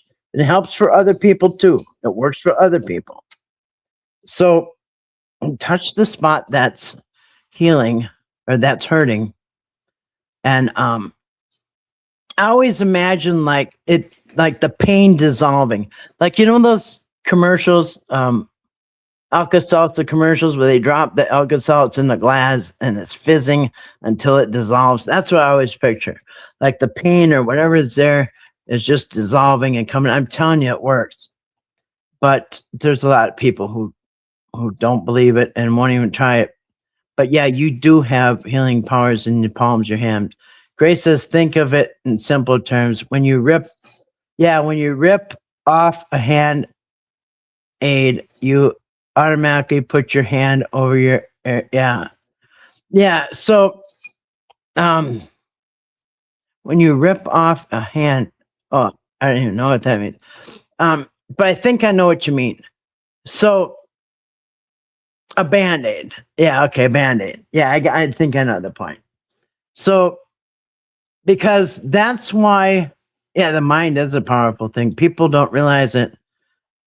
I've studied to be like, a lot of things do come out of your mind. It's a matter of mind. And but you have to also be educated on it, and then you can learn it and practice it. But yeah, so like when something happens, what do? You put your hand over your heart, right? You automatically do it, you know what I mean? Like, do you notice like when you get hurt, say you fall on your knee and first thing you do is you grab your knee with your hands, right? Because it's a human instinct that people used to know. Yeah, very powerful. You can be mind Jedis. In fact, I'll at some point I'll show you guys a couple of channels that I love to watch. I'm always learning like new tricks, and a couple of mind Jedi channels. They're just amazing. And you can create the world that you want. Like people say we live in a simulation. It's not like a video game, okay? No, you're in charge of the simulation. And it's real easy to explain is because every single day we write our own story. So I could come up today's story tomorrow morning's story would be, I could choose to be here. I could choose to sleep. I could choose to get up and go to the store. I choose, you choose your path every day. And, you know, your path's totally different if you make a different decision. So, yeah, it is mind over matter. Plop, flop, fizz. I thought of that before I said that. Plop, flop, fizz, fizz over leaf finish. Yeah, and you can, yeah, there's ways to do it. And that's what I told you. Like, I rarely get a headache, but if I get a headache, I just put my hands together and put my hand over my head where it hurts, and imagine just that pain or whatever it is just dissolving away. Try it sometime. Yeah, manifestation. You have to be very detailed on what. Yeah, absolutely, TNT. So and when you ask God and you ask the universe thing, you have to be very specific, and you have to ask it out loud because they're not mind readers, and you have to speak things into existence, just like the Bible tells. You have to speak it. Okay, you have to let the universe know what you want, because the universe is not allowed to jump in and just do things. You have to ask. You have to ask. And you have to ask out loud. Because then it's your choice, okay? Because we all have free will, and our angels, our spirit guides, God, the angels, everybody, our ancestors, our loved ones on this, they're not allowed to just jump in and do stuff, because now it's no longer free will. Now they're running and that's not what we're here for. We're here to, it's like a baby learning how to walk. Yeah, we'll fall. You know what I mean? We stumble, we fall, we get off the path, we get back on the path. We're learning, right? Always learning. And so, yeah, if you need help, it's there. You have to ask, and believe me, the universe will do miracles for you. Now, when I say universe, I'm talking about God and the angels and everybody in the heavens and the ancestors and your loved ones on the other side. The spirit guides, all of it. Yeah, Eckhart Tolle is awesome. Yeah, so I'm glad some of you guys know about this stuff, because until you learn about it, it's like this. I'm going to tell you, it's like this. So it's like we have this big toolbox, like a snap-on toolbox with all the tools in it, but we're not told that. We don't know that. And we're trying to get through life with a hammer and a screwdriver, right? And a pair of scissors or something. But yeah, we have all these tools at our disposal that we're never taught about. And in fact, some of those tools we get told are bad. Ooh, the church will tell you, stay away from that. No, there is a book I absolutely love, The Alchemist. Oh yeah. And alchemy, I love all that. I love all that stuff. And yeah. And once you learn that, your life will change and things will start happening, and good things will start happening. And I'm going to tell you, people, oh, my life is shit. Right. Life is what you make it. And what you have to believe, what you have to understand is you have to play by the rules. And if you don't know the rules, you're going to feel like life sucks and all this other stuff, and it's unfair, and how come everything good happens to other people?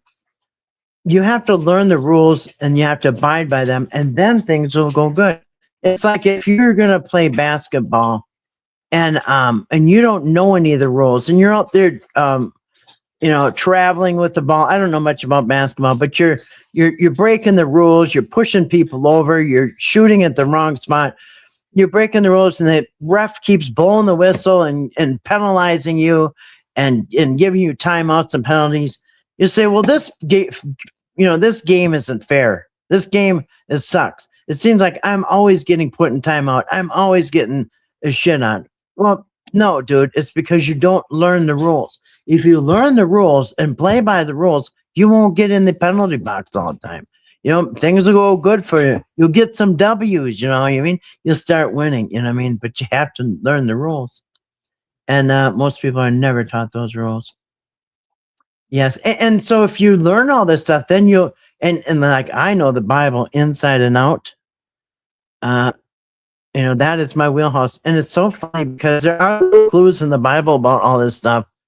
But I believe that the people that run the world, the people in the high places that you don't even know about, will never know about, but those people run the leaders in the world. And the people that run things, they don't want you knowing these secrets. They know them, and that's why they are there and we are here. They're playing checkers, we're playing checkers, they're playing chess. And that's why they have all the wealth, and that's why they have all this stuff. And as long as you do things that don't infringe on other people, and it's fair to everybody, and it's about fairness too. So if you put out crap, you're going to get crap. You put out negative things, yeah, you're going to get negative things, and you're going to get sick, and you're all kinds of things, bad things. I wish I would have learned all this stuff sooner, but hey, better late than never. Yes. Yep, you get back what you put out. That's right. Be careful what you speak into existence. Exactly. And so that's good and bad. So, those people that always say, I never get a break. I'm always poor. I'm this and I'm that. You're bringing curses on yourself. Words have power. Words are so powerful. That's why they call it spelling, because you can hex people with these words, and you can hex yourself with these words. You know what I mean? So yeah, be careful what you speak out loud.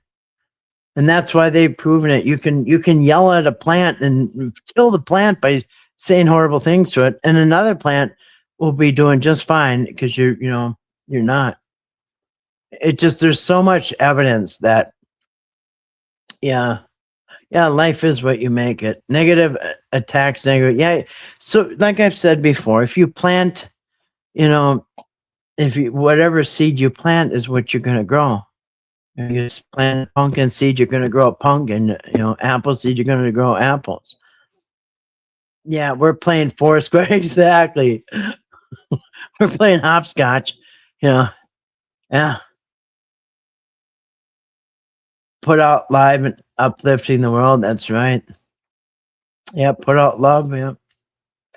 Yep. Words are swords. I'm glad we can hear and talk about the Whittakers. No one's talking about them now. Glad Patrick said a few things about them.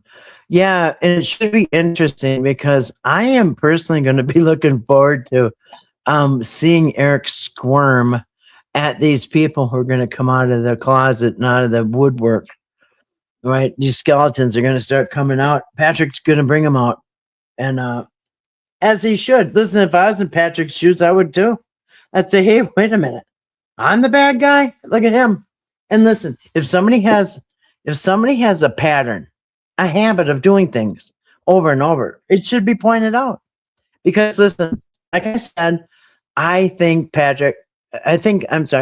Eric is looking for his next fundraiser. And I think he thought he had it with Jeff, his buddy Jeff Morgan. Jeff Morgan wants to change Texas law and do away with no-fault divorce because he's mad about his wife leaving him. And I think that was going to be the next fundraiser. But I'm telling you, a tiger doesn't change his stripes, and I do believe that. Yeah, he really needs a another fundraiser, and yeah. Oh, I should put out because we're not that far into. I'm going to show you guys something, and I'm going to make a video about this, but I'm going to show you guys since you're here. It was chilly earlier tonight. Went back inside earlier. Put my jacket on. Yeah, it was so cold yesterday. It was in the 50s. It was cold, rainy, and I had to put a jacket on to go get the mail. a jacket.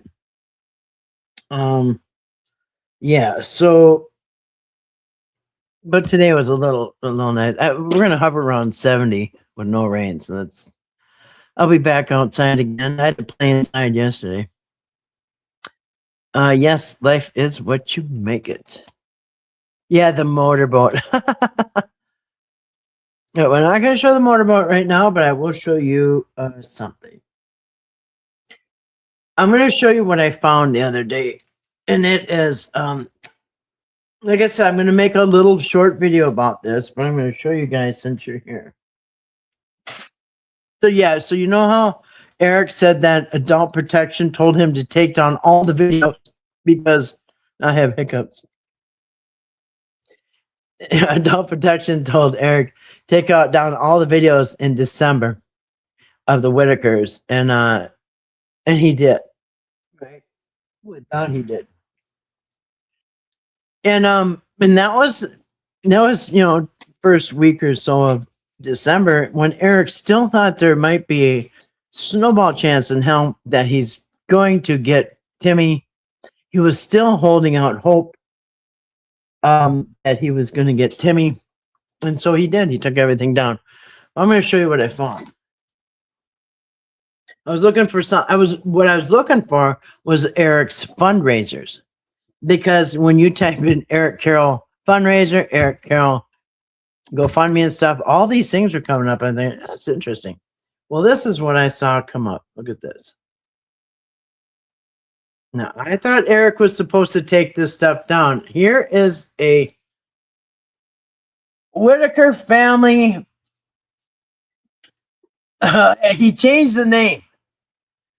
Okay, it's called, instead of Whittaker Family, it's Whittaker Fam WV, all one word. Whose name's on that? Eric Carroll. And this is Instagram. So Eric still has this Instagram up. This is official Whittaker Family Instagram page. We will be posting daily videos and updates and more. 96,000 subscribers. And yes, this is Eric's, because if you look, let's go about this account. Joined, there you go, June 25th. That was when Eric was in West Virginia making his first visit. So there you go. I think he, I don't know if this was always the name, but, or if it's a name to avoid detection. I don't know. So I don't know what people make on Instagram. Do you make money on Instagram? I don't know anything about Instagram. And I'm surprised this came up because I've never been on Instagram. And I thought you had to like have an account or something. So this thing comes up. Okay. Look at this. 164,300. Wow. Hold on. 340,000 when he's in Dance, Timmy, Dance. Dance, Timmy. 164,000, almost 200,000, showing him with his money that that he got before the fundraiser even. He's got that up. Dance, Timmy, dance. There is 151,000. Wow, look at this one. Listen to this one. 1.8 million views with Timmy and his mom. Oh, look at her with her multiple bags of chips and pop. Over 500,000 views on that. And then Ray's birthday party is on here. 332,000, 150,000. Bunch from the party. 141,000 when Eric. Oh, I gotta say something too. One of the questions somebody should ask Patrick tomorrow is, I want to know, because I swear that Patrick brought Timmy to the fireworks. Did he not? Last year, I'm pretty sure on July 4th, Patrick brought Timmy to the fireworks. Now, I might be wrong, but Eric claims that he was supposed to get Timmy, bring him to Georgia for his first fireworks, which I think is BS. I think Patrick brought him amongst probably other. But yeah, so this is supposed to be their first birthday party, right? Sorry about my dog drinking loud as F. That was supposed to be Ray's first birthday cake yet. Incredibly. They were all singing happy birthday. Now, how do they know how to sing happy birthday? And after Ray and Eric blew out the candles, how did they all know how to clap and say? I mean, sounds almost like they've seen lots of birthday parties. But yeah, here's Eric. I don't even know what 132,000, 100,000. Oh, dress Timmy up so he can go, get the papers signed and get him taken from his family. 127,000, 160. Look at these. Look at this shit. And then, here's the veteran that they met at. Here's the Airbnb. And we'll go back. Show Timmy his room at the Airbnb with me for the next week. There you go. And these have dates on them too. Who farted? That one. Ray getting his hair styled. His Ray's day out. Timmy is at the gym. Oh, Lorraine trying to tell me something about her head. I'll show you what she said. Because I learned how to interpret Whittaker language. So I'm going to show you what she said. Eric's trying to figure out what he said. What she said. I'll tell you what she said. Let's turn this on. We're going to look at what was Lorraine trying to tell Eric? Because Eric said, now this was August 17th, and the week that, he's trying to take the family away and stuff. So let's hear what they said, and I will translate. Now, I don't know how to get this thing off of here. This site, so I don't know how to get the writing off here, but we'll look and we'll see if we can. Wait a second. Let me, first of all, I think I got to mute. I have to mute this part right here. All right. Let me see if I can mute just this tab. I'm going to have to turn it down. Heck with it. Let's just go over here. All right. Whittaker family. Eric. Carol. Okay. Let's see what she says.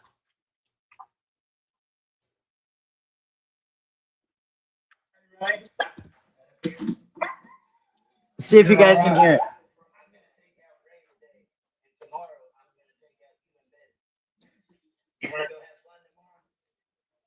She said, there's the door. Leave, Eric. No. There, get out. Go.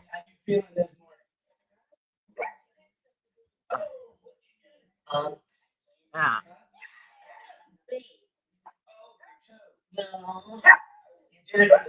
He has no idea what she's saying. She's saying, get out of here. Go back to Georgia.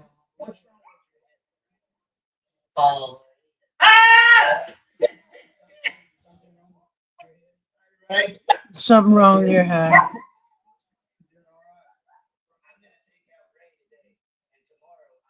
Yeah. Yeah, she's telling them, you're giving me a headache. Go back to Georgia. That's what she's saying. But yeah.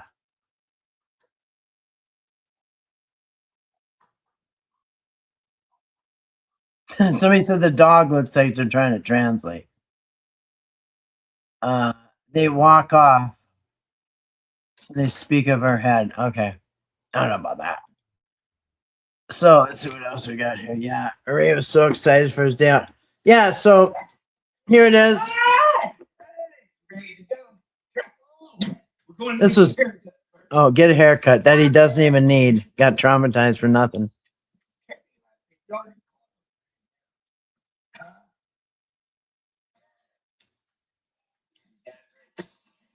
Actually, I want to go back to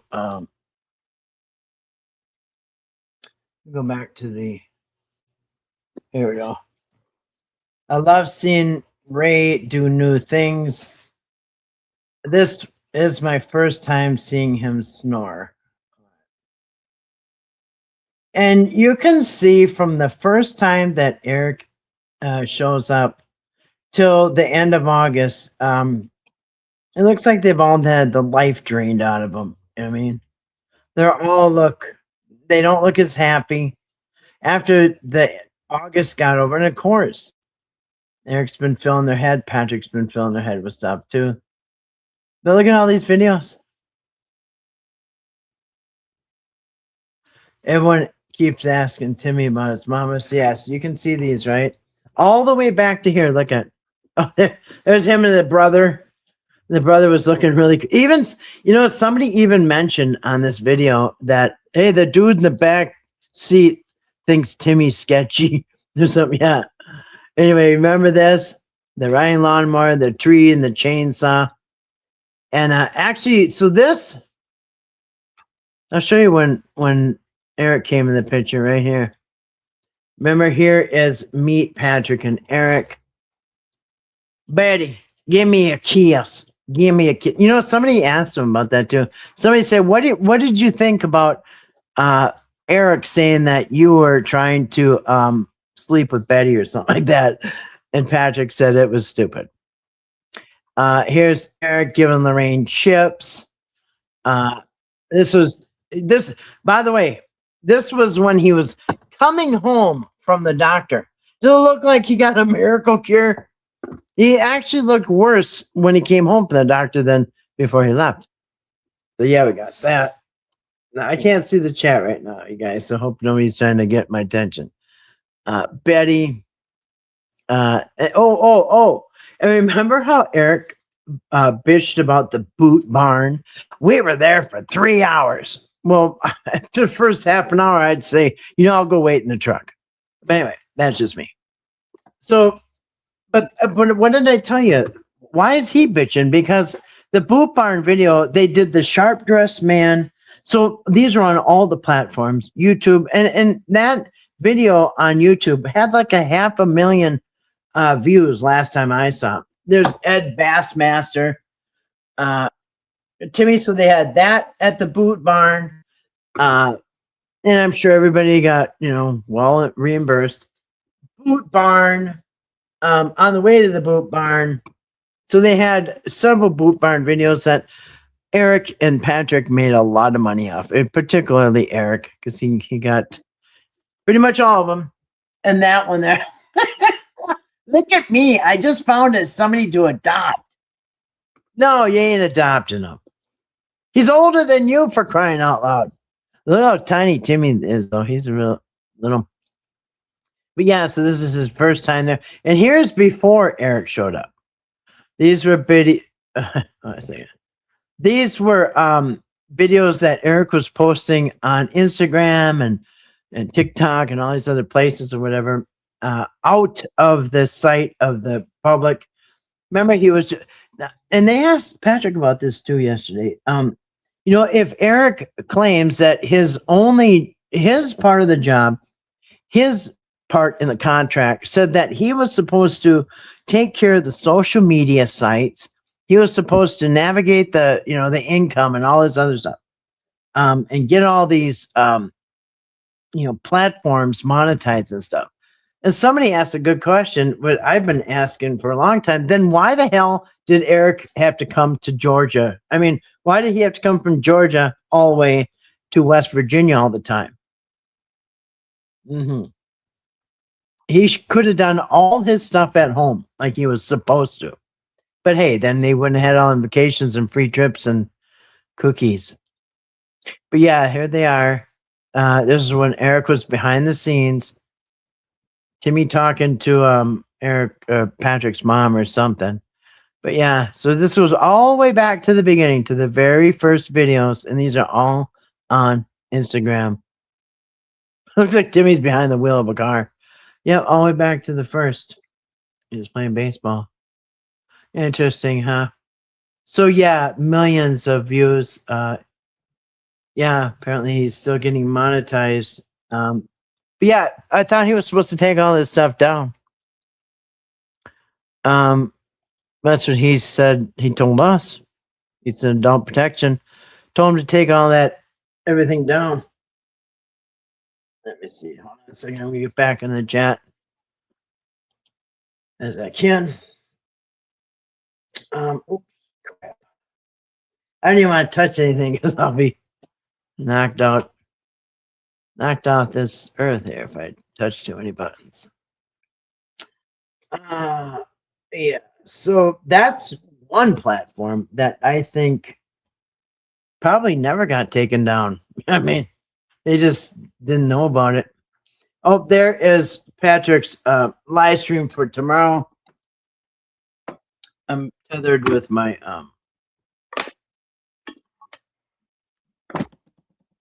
dad talk to scheduled 7 p.m. Central Time tomorrow. So somebody's snoring underneath me here. So anyway, like I said, I will have no guilt watching Eric get what's coming to him with this past that's catching up to him. I think it's funny. All right, let me see here.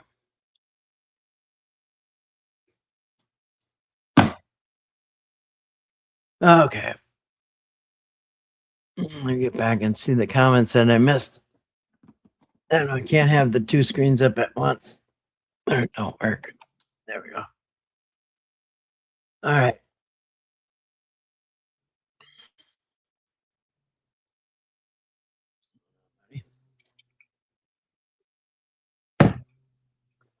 Tumblr number one with the straw.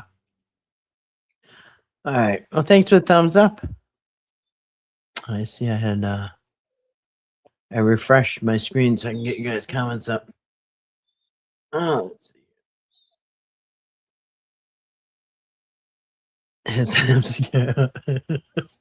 Yeah, and I know it's hard for a lot of people. It is cringy to watch. It can be hard.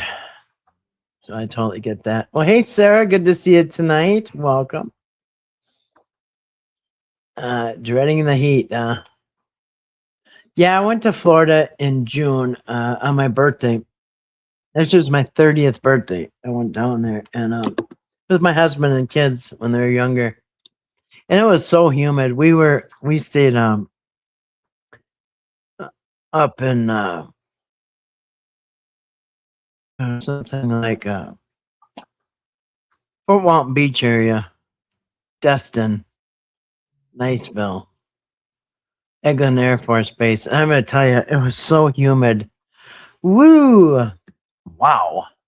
I see why everybody has a swimming pool there. And it's so funny because when we went there, it was our relatives, and we asked, about the basement, and they laughed. They said, "We don't have basements here." I say, "Why don't you just go down in the basement where it's cooler?" There is no basement. Too close to the water. Anyway, but yeah, I just remember how humid it was. The heat was bad enough, and I think I got the worst sunburn of my life in Florida. It was hurt to wear a shirt. It was hot there. Dreading the heat, huh? 96 there's a dang. Yeah, motorboat. You're dreading the heat. So he's got to be still making money. I mean, anybody know anything about Instagram? I'm pretty sure you can monetize it, can't you? You could probably Google it. But and listen, I don't even know if it's about the money. If Adult Protection told him take down those Whittaker family videos, I mean, I guess particularly the ones with the three, then it really wouldn't matter if it's monetized or not. They didn't say quit monetizing. They said take them down. Can't be doing that. Well, no, he's had them up. Now I don't know if they ever came down. Yeah, so I think he's still making money. It's hot if you're not used to it. Have great, yeah. You probably get used to it, huh? We get used to the cold, kind of. Even my invitation. Thank you. Let me see. Yeah, just like somebody might not get used to the cold here, but kind of get used to it. The older I get, though, I don't like extreme hot, extreme cold. It's getting kind of, intolerable now. I don't like it. Uh, I was born and raised in Miami, grew up with no AC, but moved a few years ago. And every time I go back down, it takes a few days to acclimate. I mean, yeah. Yeah, big money on Instagram. Oh, yeah. Look at the views. I mean, some are actually a million. So, yeah, Eric. And listen, and listen, you know how unfair that is? Because that's material that was made that was in a contract. Okay, if he's been making money off of Instagram, then Whittaker should get a third of that. Patrick should get a third of it. That's material. That's the content that. How come Whittakers are still being why are they still being monetized without getting their third? Yeah, anyway, good to see you tonight, Sarah in North Carolina. Ask Susan to ask him. She'd be a better chance at getting answers. Yeah, Susan, are you still on friendly terms with Patrick? Can you ask him some questions? I'm gonna make a video asking some questions. If you guys have any questions, tell me, and I'll put them in my video for answers people want to hear. I'm positive Eric taught them how to act. Yeah, yeah, yeah. They must have taken a bunch of time and said, okay. And he taught them how to sing "Happy Birthday" when the camera was up. Took them a few days, but they all finally learned the words to "Happy Birthday." And then he said, okay, when I bring them over, you're going to blow the candles out. So he had to teach them that. And then he had to teach them how to clap after they sang the song. And then he had to teach them, everything. And probably how to use a fork. You know what I mean? Oh, yeah, it happens. Temps go down below 30 before it go down to 60 and I'd bust in a jacket. Yeah. Anything below 70, you get a sweater on. Yeah. I used to love it when it got cold for about 2 weeks. Yeah, in January. Yeah, I have been down south and I've been in Arizona in the winter, and it's weird because it's cold in the morning, and what was really weird is that it's like cold in the shade, but in the sun it's like doable. But it was so weird how the difference in the shade is. I mean, I get it, shade is cooler, but yeah, you missed something. Let's see. Yeah. Yeah, we're wondering if you missed something. Yeah, we're asking, are you still on friendly terms with Patrick? Because they want you to deliver some questions for him. Because if you and Patrick are still friendly, then he'll probably answer the questions that you give him. Somebody was asking if you could, pass on a question to him.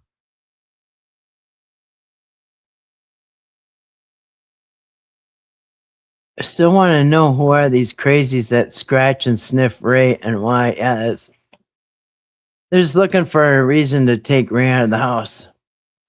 Ray or Eric, his nibs, Carol. He's so cringy in all the videos. Yeah. Hey, Tammy. Good to see you tonight. Welcome. I will call Gilkerson again tomorrow. Yeah, Instagram.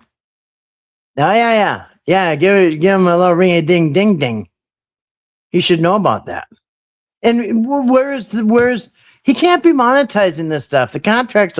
Listen, as soon as he broke that contract on September 5th, they should have shut everything down. F it. If you're not going to split it, to bring it down. Like, who the hell is he? Even like Gilligan's Island people got residuals. I mean, everybody does. If these are reruns, then give the actors their rerun pay. You know what I mean? Residuals or whatever. Yeah, Sarah. Patrick said if anyone wants to know about the real Carol, go visit you. Oh, is Sarah in here? I didn't see her. Where is Sarah?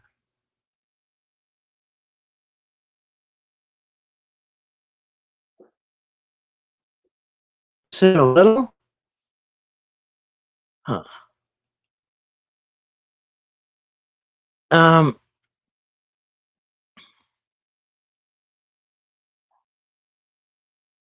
all right. Um, what is Patrick saying? Well, Patrick's talking again. He's answering questions about Whittaker stuff and what happened last summer with Eric. Yeah.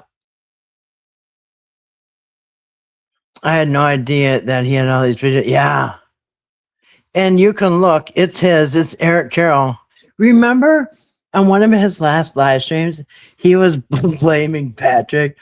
He said, yeah, somebody's firing up these old accounts. And I got notified like midnight. It said somebody's signing into your account.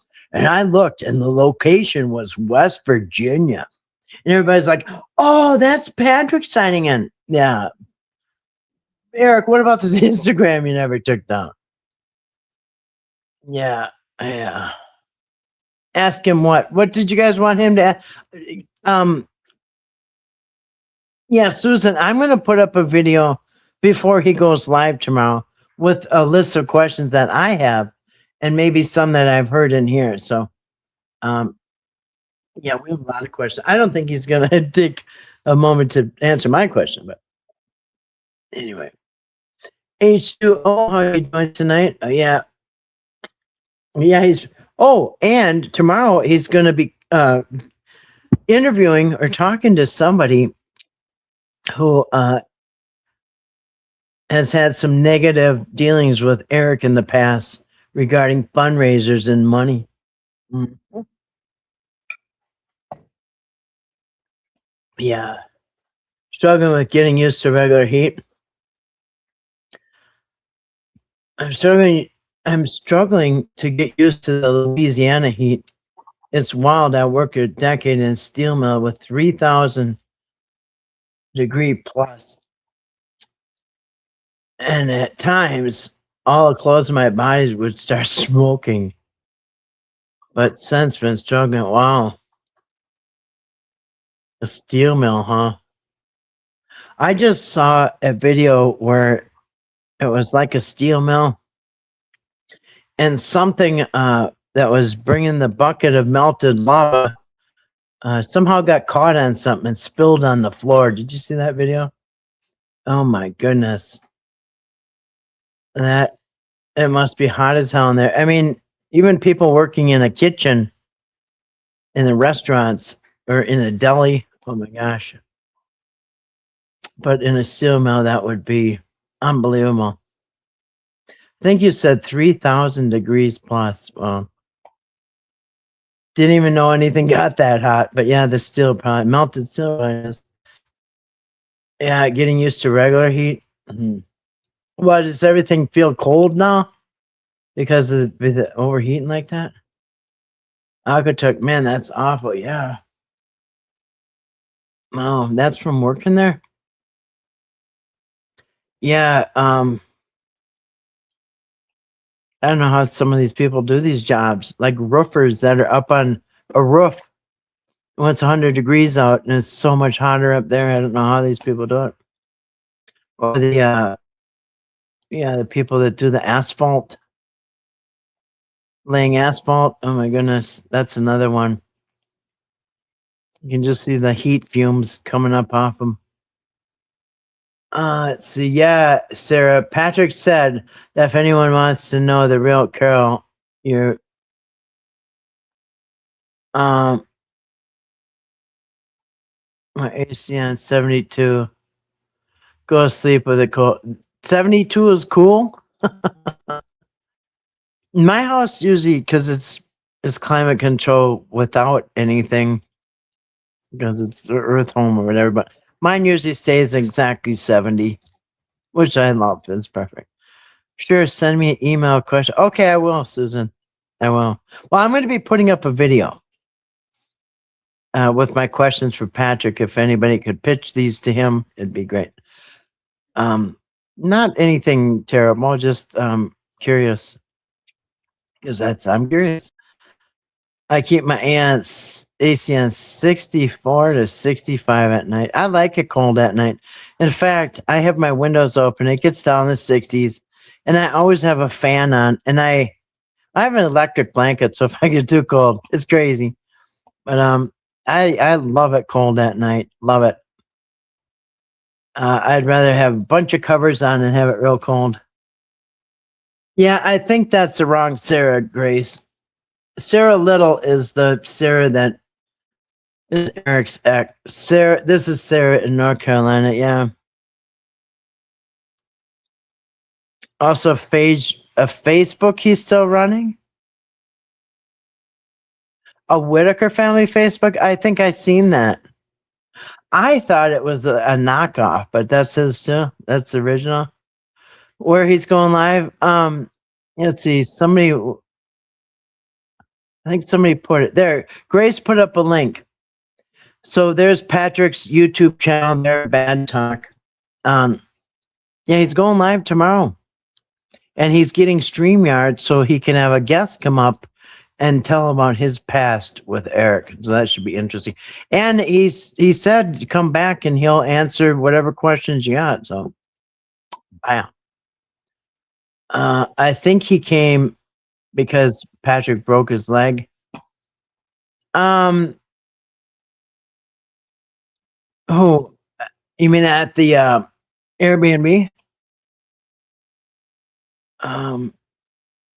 Patrick Channel, Bad Talk too. Yeah, it's a dig at Dad Talk. Instead of Dad Talk, it's Bad Talk. Does Instagram pay you well? That's a good question. Somebody said, yeah, they know. Grace put up a link to Patrick's channel if you want to check it out. Good for him for speaking up. Now, I don't. There's a lot of, like I said, I got questions. But I don't blame him for speaking out and shining the spotlight on Eric and his, dirty past, allegedly. Someone told us about the heat at Steel Mill not long ago. Really? Yeah. I don't know how they do it. I mean, you must sweat so much, like, worse than a sweat lodge. That is one of the healthiest things for people because humans were designed to work hard. And with working hard, you sweat. And you know what happens when you sweat? You sweat out toxins out of your body. Yeah, so if you sweat all the time, it's good, if you're working hard and sweating because, yeah, as long as you keep hydrated, it is removing toxins from your body. And that's why the Native Americans, they go into those sweat lodges. My last house, there was a Native American, kind of like a nursing home or something. It's like the elders. And they had a sweat lodge there. And I asked the lady about it. I was leaving the grocery store and it was raining. And I kind of paused as I went out. I was going to make a run for it in the rain. And this lady, as I paused at the door on my way out, this old lady, Native American lady, said, "Hey, would you be able to give me a ride home?" And I said, "Where do you live?" She said, "Just over there." And I said, "Okay." And so I helped her get in my truck and got her groceries in there. And she told me she lives at the Native American. I said, "Really? That's practically in my backyard." And it's only a few blocks away. So I said, "Sure." Got her in my truck and we went over there. And on the way over there, I asked her about that sweat lodge. I said, "So do you have to be Native American to go in there?" And I was asking her questions because I seen like white people going in and out of there. She said, "Yeah, we have a few white people in there. Non-native, I should say, non-Native Americans. Yeah, they can go in there." But yeah, she said it removes the toxins and stuff. They go into that sweat, and same as a sauna. If you go into a sauna, same thing. It's gonna sweat all them toxins out of your pores and everything out of your body. That's what it is, basically lava. Yeah, right. We would have flames shooting from under our boots, and hard hats would warm while wearing them. Yeah, I just saw a video, a clip of a steel mill accident.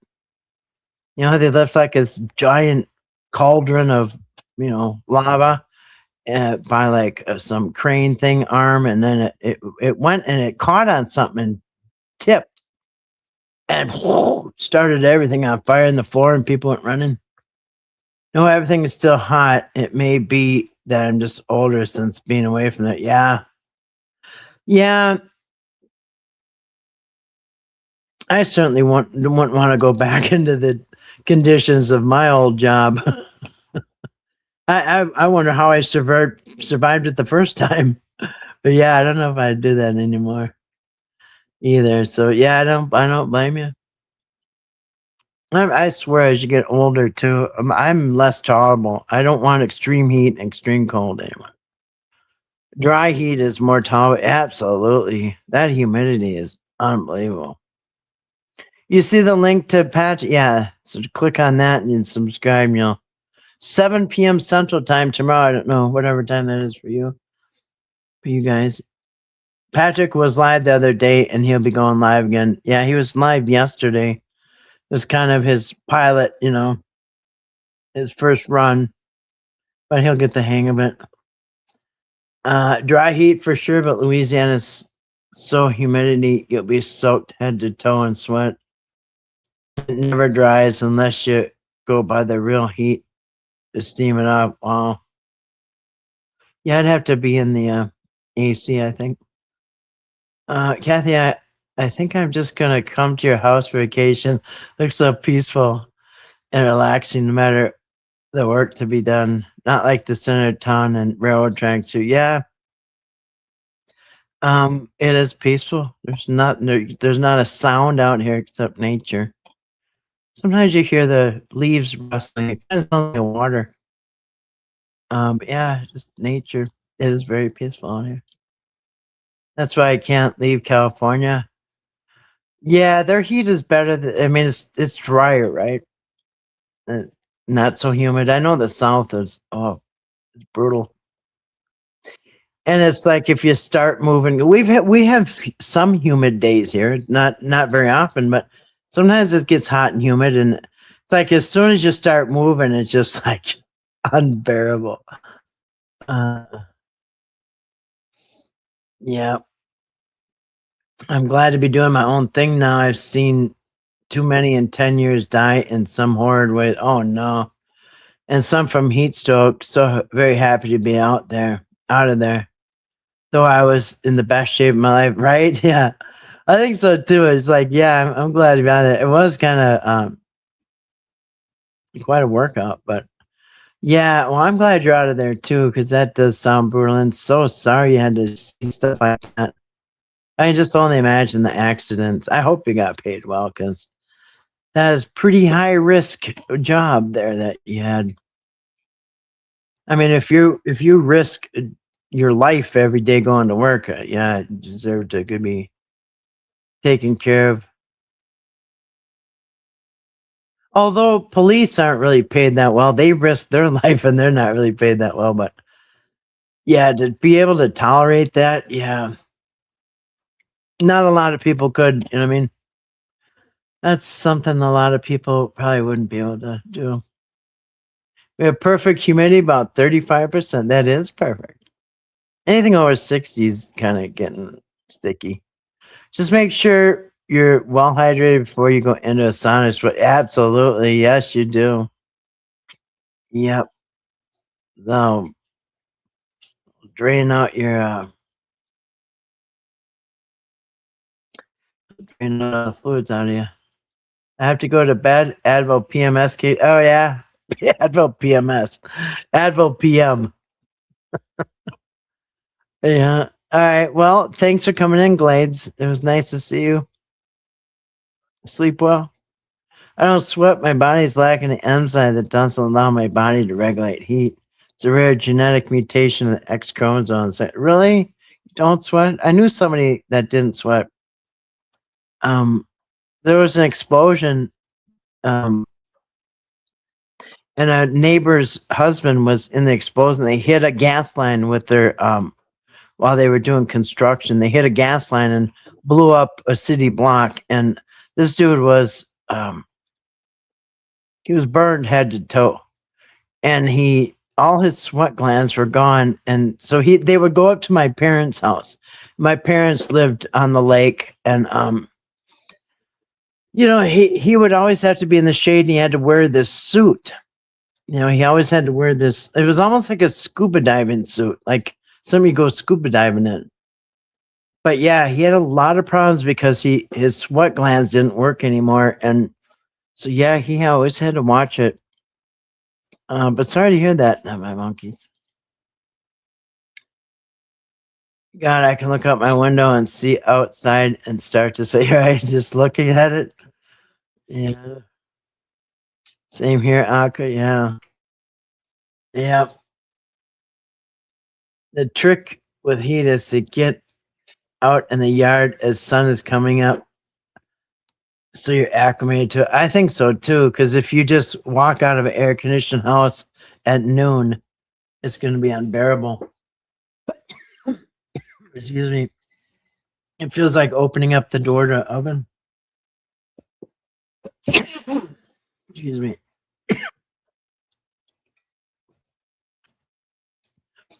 But yeah, that guy had a lot of problems because he didn't sweat.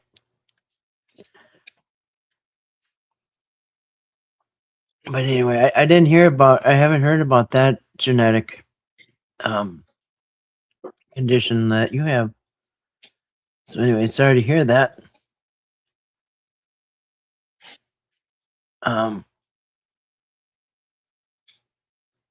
I know when it's hot here, if we're going to have over 80 degree day, I have to get up early and get all my stuff done outside and then come in when it gets too hot. Because I'm kind of a baby about the heat and the cold now. You don't see Patrick's YouTube channel? Yeah, she put up a link right there.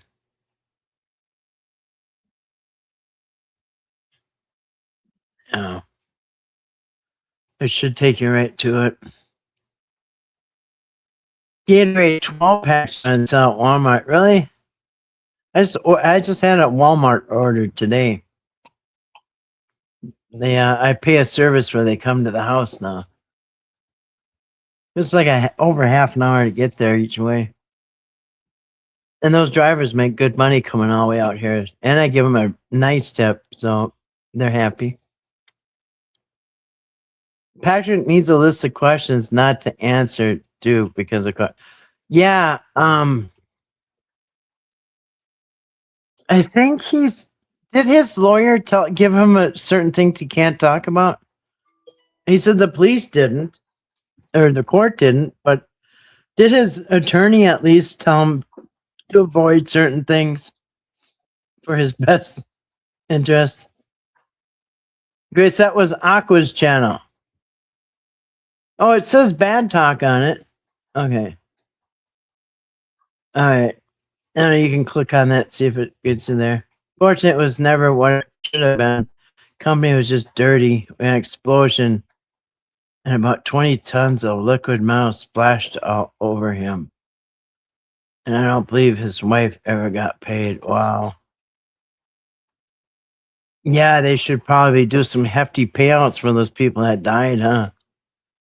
You would think so. All right, Glades. Catch you tomorrow. Yeah, from a settlement. Should have gotten a settlement. Yeah. Yep. Some of them company owners don't care as long as they make money.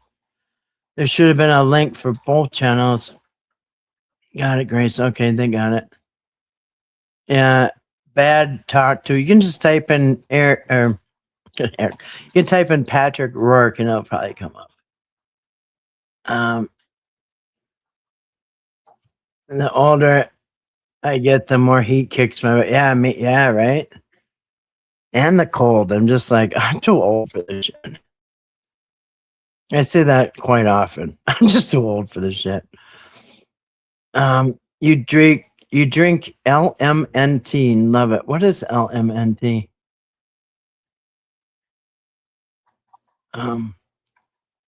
I finally got central air conditioning put in about 3 weeks ago or 3 years ago. Yeah, I've never had a house with central air. My houses have all been older until I moved here. And kind of it's expensive to get it installed after the fact. And I had a two-story home. Both my first two houses were two-story homes, and it's those are hard to keep going. Um, but good for you. I like that walking into a house where every room is cold. When does Patrick go back to court? That's a good question. And somebody asked him, they said, Patrick, when are you going back to court next? And he said, I don't know. They haven't told him any court date yet. So he doesn't even know. The last entry and the last thing he did was on March 9th, 3/9. Pretty sure it was March 9th. That's when everything got transferred over to circuit court from the magistrate. And there hasn't been a single entry since. And so I was kind of wondering, are they going to court and just not putting it on there? But no, Patrick said he doesn't even know. He hasn't even heard anything about a court date.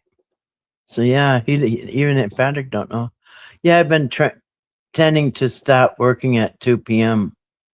and trying not to go past that. Yeah, right. Yeah, and then I just come and play inside, do my inside stuff. I was supposed to be laying down because my neck hurts, but I put my hands back there and said, yes, yeah, you have the power to do that. We have that. Yep, use your healing powers and touch that spot and imagine that pain just dissolving like an Alka-Seltzer tablet. I'm sure he knows what not to talk about. Yeah, I'm sure his, lawyer probably said something. And he was kind of careful and vague on a few things already. So, yeah, he's kind of curbing the hard boils, the hard questions a little bit. If it's going to hurt his case, I imagine. I'm not sure Patrick has the sense over things. Yeah, that's one thing. I feel like Patrick is the kind of guy that says, nobody tells me what to do. Even his lawyer. So I don't know, he might be too prideful or I don't know. Sometimes I think he probably already has said things he probably shouldn't have. But he should definitely pick and choose wisely. I would too. I would be careful. The disease is called Fabry, and there's only 2 medications, and my insurance pays $37,000 a month. Holy crap! Wow, wow, that's a lot of money. Thank God you got insurance. Thanks for the link, Grace. I just subscribed. Electrolyte drink. Maybe they will drop it on Patrick. I don't know. I don't know about that. Because I have thought about that too. Are they just going to drop those charges? No. Electrolyte drink. Awesome. That's crazy. I would lose my mind not knowing when a court date could ever happen. Even more so on something serious. Yeah. It's kind of how they work though, because I've been involved in a civil case. Mine's finally coming to trial very soon. But I'm going to tell you, you can go weeks and months without hearing anything. A lot. Insane amount of medication. Night, Kathy and everyone. All right, Sarah, thanks for coming in. Good night. And I think you're an hour later than us. So it's even later there. Good night, Sarah. Yep. Grace says rest well. There's no reason healthcare and medication should cost what it does. I know. I think it's all inflated. They can say anything they want, They can say anything they want. Do you guys ever see that pharmacist?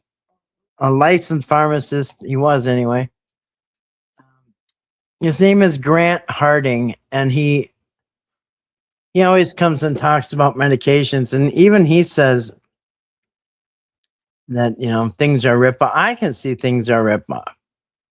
because you can go to the store and you can go to Dollar Store, Dollar General, and get 100 tablets of Advil, ibuprofen, generic ibuprofen for like $1. Because I never take anything, and maybe a couple times a year. Um, my knee hurts bad every once in a while, and if it's keeping me awake and just get me crazy, I'll take some Advil. So a bottle lasts me like 2 years, but I've always seen that the ibuprofen generic can be $1 or $2 for like 100 tablets. Then you can look at the Advil brand, and they want like $6 or $8 for 100 tablets. It's the same exact thing, 200 milligrams ibuprofen. But because it says Advil, the price is quadrupled. And then you can call it Motrin, okay? Because people think Motrin is really something. No, Motrin is also ibuprofen. It's the same exact thing. And so when you go to the doctor, emergency room, and they give you, oh, look, I used to just laugh. I couldn't even, I would just not say anything, but just think to myself, oh my goodness, people don't even know. So people would come to the emergency room and, oh, I need something for pain. The doctor would write him a prescription for 800 milligram Motrins. I mean, and they'd leave thinking they're really, they really got something. But really, all that is 4 Advils, 4 ibuprofen tablets. But that Motrin prescription now, instead of being $1 or $2 or $8, now that's $20. It's all the same thing. It's your 25-cent tablet. Crazy. So yeah, they just change the names and they can change the price. Listen, the medical field is a business, okay? It's a business. It all comes down to money. Not that people working there don't care about you. The people running the place, I doubt they do. Which is crazy. When they say everyone has a right to a fair and speedy trial, they seem to never be quick on the cases I've ever. No, everything is just. Well, they say the wheels of justice grind slowly, and that's a fact. My case has been going through the courts for round 2 has been 3 years, 3.5 years for round 2. I already had a round 1. Now this round has gone 3.5 years. For a total of 6 years, I've been going through this crap. Yeah, go months without hearing anything. Scan happens when they try to prescribe 800 more. When you get regular ones, you could just go to the store. You get 4, just go buy the ibuprofen is all it is. So 800, all that is 4 200 milligram Advils squished together into one pill. Yeah, it's for profit. That's right. Out of pocket is still $900, but after 2 months, I entered the catastrophic phase, and now all my medications are free. Wow, that is unbelievably expensive. Well, I'm glad that you get help with that. That is insane amount of money. I do watch Grant. He's crazy, smart, and goofy, but so likable. Yeah, right. You seen Grant? He tests crazy stuff like gas station stuff. I know. He always wants to test everything himself.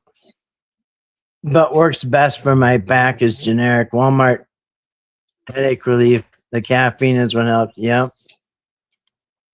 Yeah.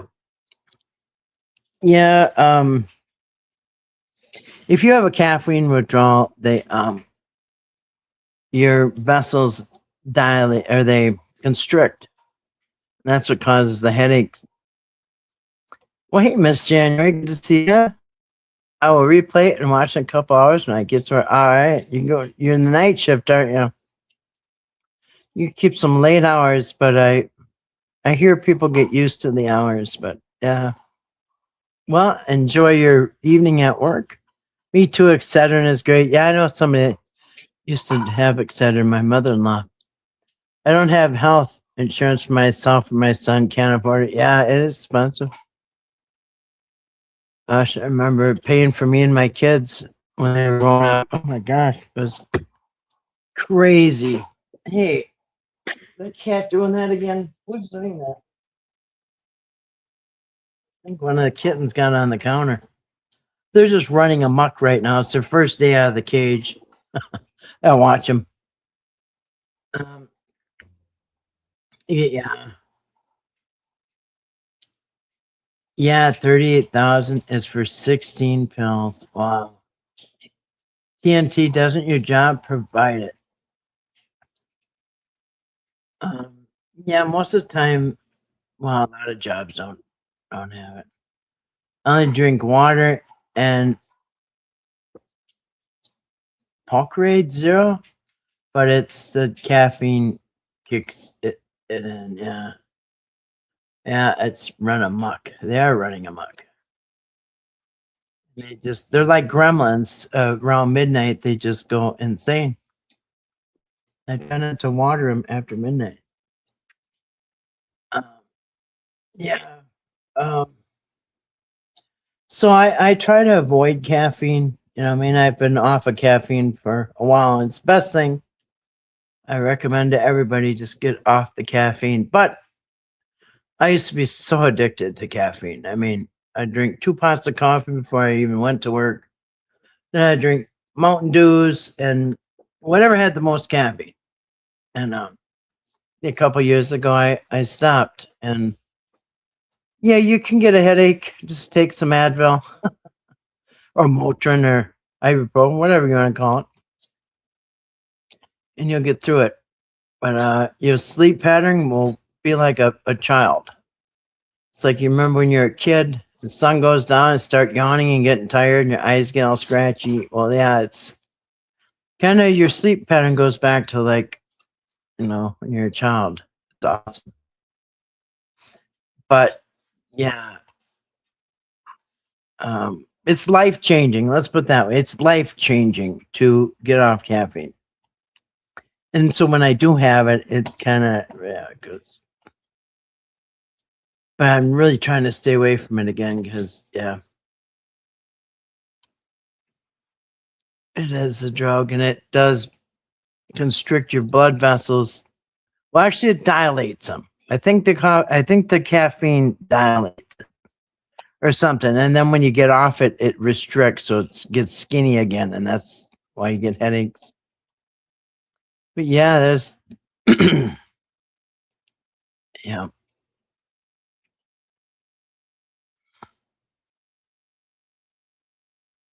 Um, and I do sometimes have coffee when it's cold, like in the winter and stuff, but it's caffeine free, and I have found the best, the highest caffeine free coffee there is that Dollar General. It's Clover brand, and it is 99.97% caffeine free, almost 100. And yeah, it's just as good. I don't do coffee, but a lot of other things. I never found caffeine to do anything to me as does the other. I guess that's why I've not gotten into the morning coffee thing. Yeah. Yeah, if you get away from it for a while, you'll see just a better sleep pattern, everything. You won't have to take anything for sleep, most likely. My son is on the only other medication for the disease. It's infusions twice a month, also 40 grand. It has made Hawk's Ted ovaries. Made from Hawk's Ted ovaries. And that's the thing. So people want to know why medications are so expensive. I'll tell you, some are legitly expensive. Like there is, was it? It was the same with some of the medical tests that you get. Hamster ovaries. Um, so same with like certain medications and certain injections and certain other things. Like What was it, Grace? There was something that they used to make out of like the pituitary glands out of pigeons or something. I don't know, just stuff like that. Um, yeah, or anyway. So or hamsters. I've heard about hamsters too, and so it needs like 300 hamsters to make one pill or something like that or whatever. You know what I mean? So yeah, some of that stuff, or yeah, in that case, to be hamster ovaries or something's pituitary glands or whatever. You know what I mean? Some must be because of patterns. Yeah. Yep. Takes 50 cents on every dollar I make. Really? So, in summing up, his father's dead. I'm left to solely support our son, but government says no. My son turned 16 when I lose a third of. Uh,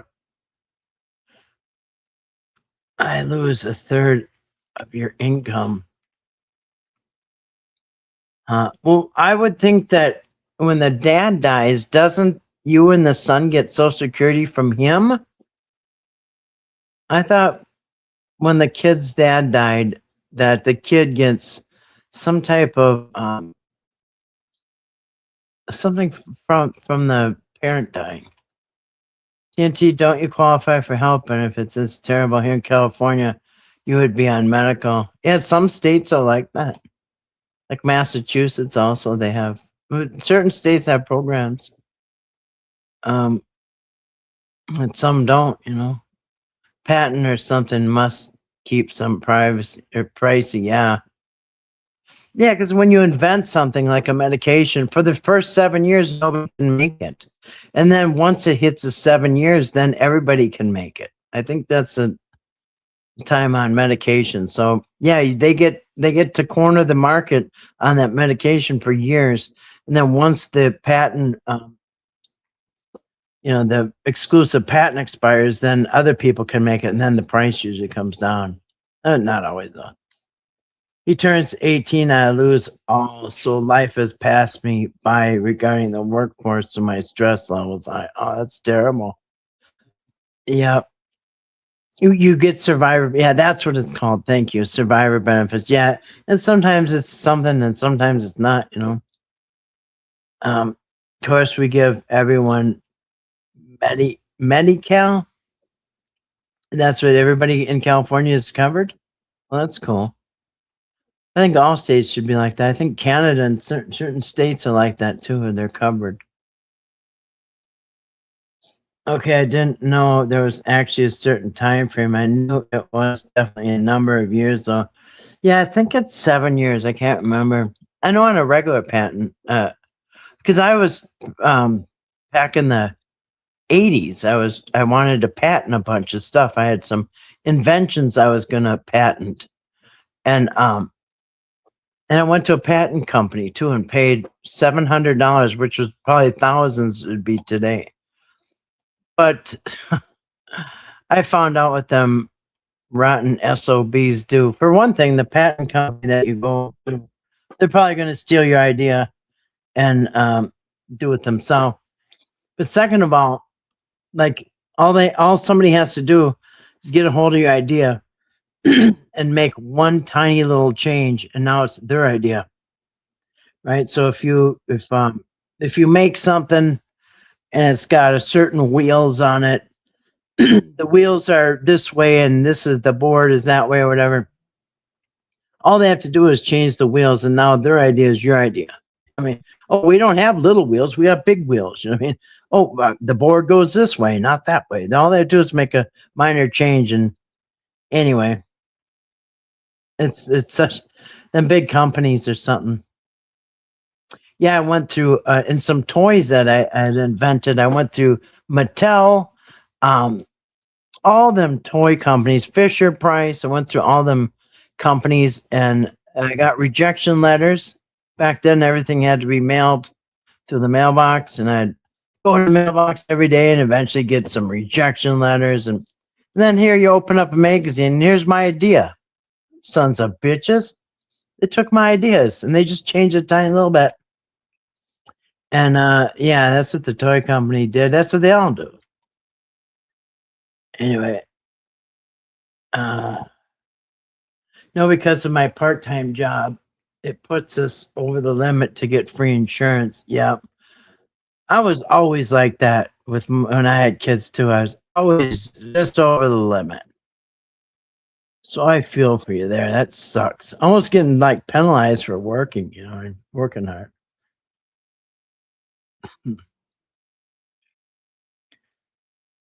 Huh.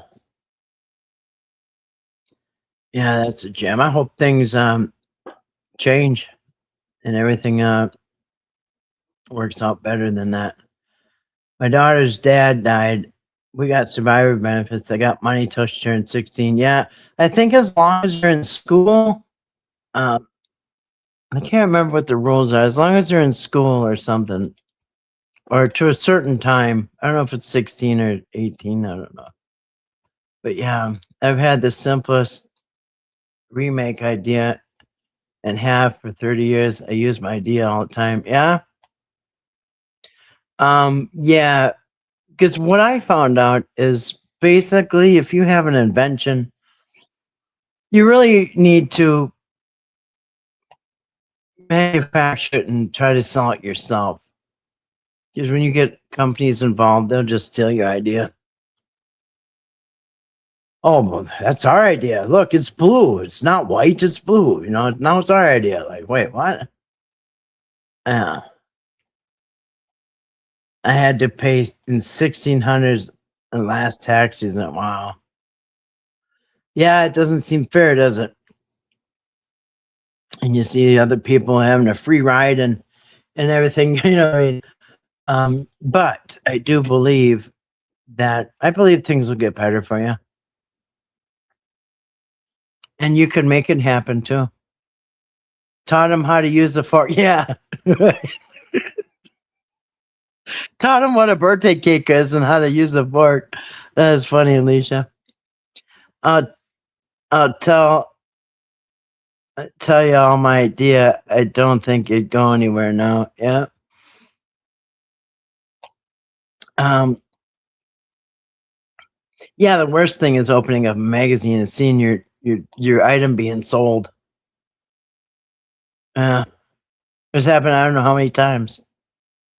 I see the damn toy company, you know, manufacturing your idea. Yeah, yeah, I remember the slap bracelets. Yeah, slap bracelets. It's been a while. Yeah, yeah, I remember slap bracelets. Forgot about them. They were a fad for a while. Really, if you really want to like invent something that you probably make a lot of money on, it's got to be something that's really cheap to manufacture, really cheap to make. So your profit would be, greater profit margin. But yeah, something easy, something not complicated and easy to package and all that stuff. The people that invented the pet rock, they really had, they were thinking. And a lot of stuff are just fads. They come and go, like the pet rock, slap bracelets, clackety clacks or clickety clacks. Yeah, yeah, I remember slap bracelets. Shit, when I was growing up, they had like, I couldn't even imagine them selling things that I grew up with. We had like an easy bake oven where kids were like sticking their hands in glowing hot stuff. Um, and remember the creepy crawlers? Well, that was like a hot iron contraption that you'd, you know, stick your handle in the plate and get that piping hot and then put on the rubber squirty stuff on there. And yeah, stuff like that. Eventually kids start getting burned and stuff. And in fact, there's some toys. I've emptied some toys out of people's houses. I couldn't even believe they used to sell. There was they used to have science kits like make your own uranium or anyway. Stuff that like they would need hazmat to come with some machine to robot to remove now. Okay, do my idea isn't as you embrace it. When I saw my grandpa tape her wrapping paper and it ripped. Yep. Yep. Okay, do my idea is see a bracelet isn't as see a bracelet. By some I yeah. Yeah, remember all that? Make bugs, yeah, the creepy crawlers. The glowing hot thing that you would play with. Yeah. A lot of dangerous toys. Yes, I had one. Creepy crawlers, yeah. And after they cooled down, you'd take a pick and just pull it out of there, and you had a little rubbery bug or something. Snoopy snow cone, yeah. My kids had the snow cone machine. I loved the snow cone machine. My kids also had a cotton candy machine. That was cool. Yeah, Snoopy snow cone. And I've emptied those out of houses. They're still around. I think they make cheaper versions now. Yeah, lab experiments. Yeah, yeah, Rector sets and yeah, lab stuff. Like yeah, I had the edible one too. Oh, the edible creepy crawlers. Yeah, I don't believe most of any of that would ever be. No, it would. There's probably some lawsuits along the way with those toys. Snap braces involve solve the ripping. I've been doing it for years. Are you talking about when you wrap a present? Interesting. Like so, when you wrap a present, you do this slap that thing, and it just curls around it. Yeah, lawn jarts. I'll tell you about lawn jarts. So everybody had lawn jarts, right, in the 70s, and so I was, I told you when I empty out houses, some of these houses are like a time capsule from the 70s. It's like the parents bought the house, decorated it, put shag carpet and green couches and all that shit, and then it just froze in time. And so I'd empty out the cabinets and I'd be like, dang, there's stuff like from the 60s and 70s in this house. And I have found lawn darts on more than one occasion. So the first time I found lawn darts, I thought, oh, I remember these. And I put it on Craigslist, and my ad got instantly flagged. And so I put another ad about lawn darts on Craigslist, instantly flagged. And I found out that they're illegal to sell. It's illegal to sell those lawn darts. So I I had to put them in my garage sale instead. I mean, allegedly. So yeah, you can't sell those lawn darts online because of, well, and there's some problems. Yeah, on your paper rolls. Oh, I get it. I get it. Right, to keep your wrapping paper from coming unraveled without putting a piece of tape on it. Because when you put the piece of tape on it and you take the tape off, you're going to not only probably rip part of the paper, but the next layer underneath it. That's a good one.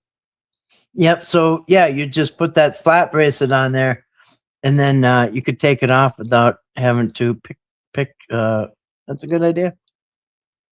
My brother was the original inventor of the self-cleaning cat box. Really? With the motor and all that stuff and the big rake?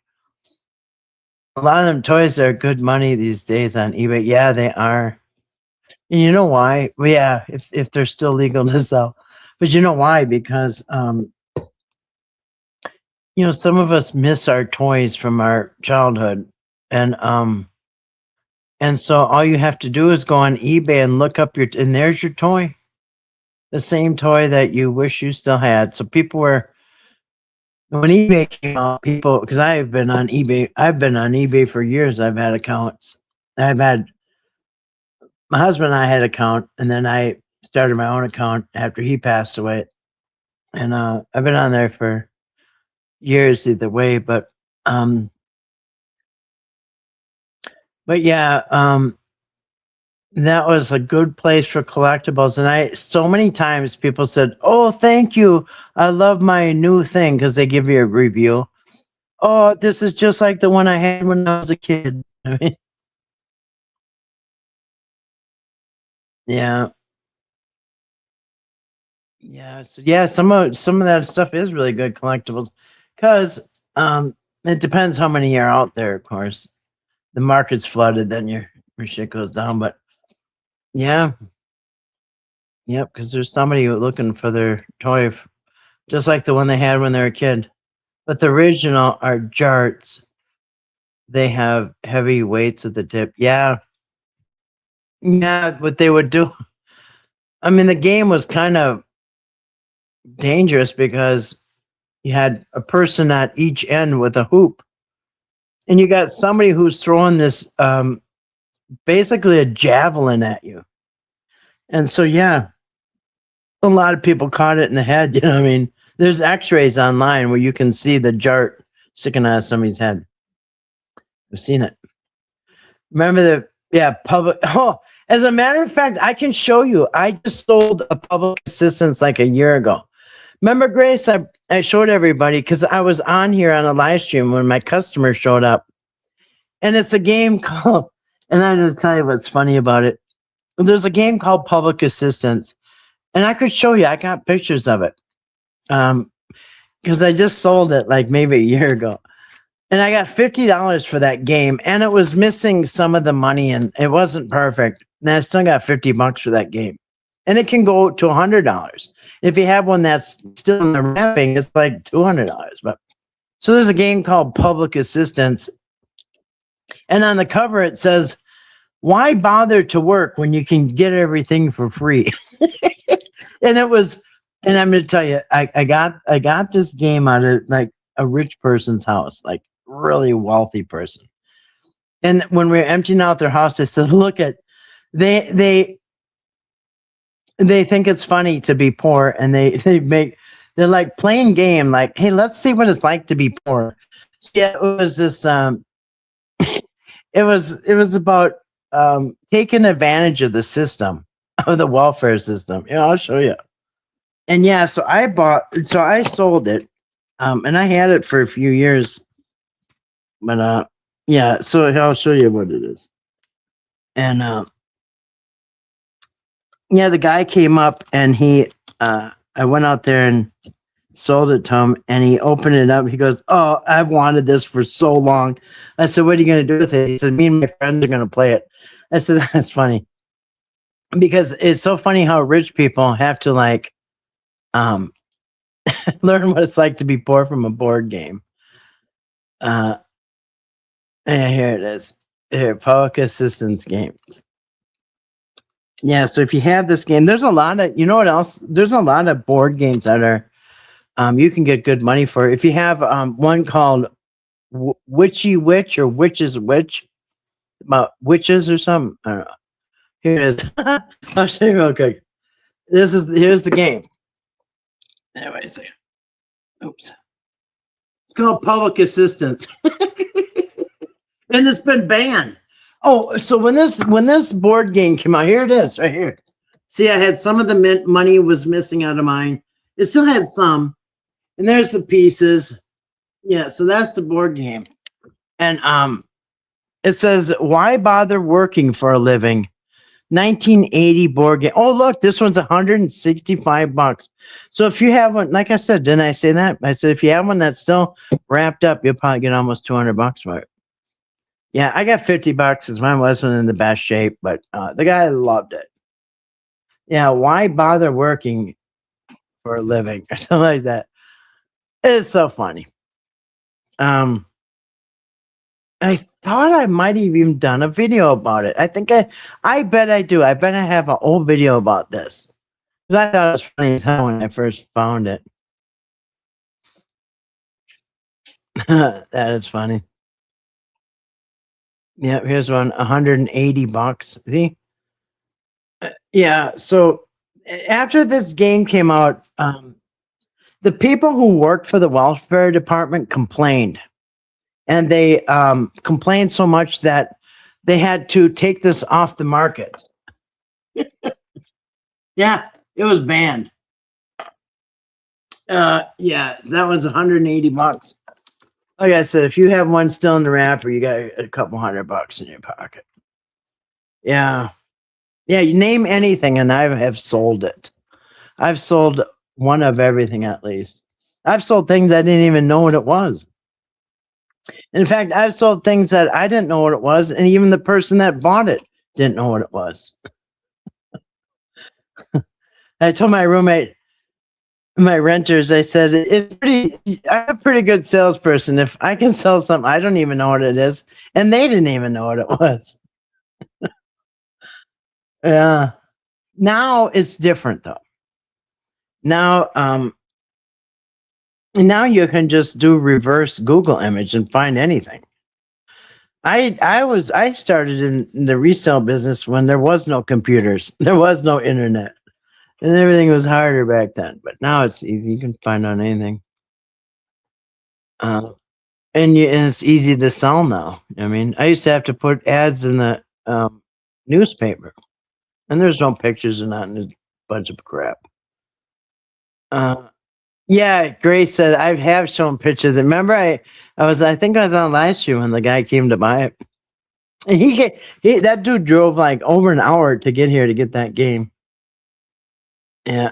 I had my Brewer horse collection or Breyer horse collection. Oh yeah, Breyer, yeah. Yes, yes. Yeah, we can all share your idea.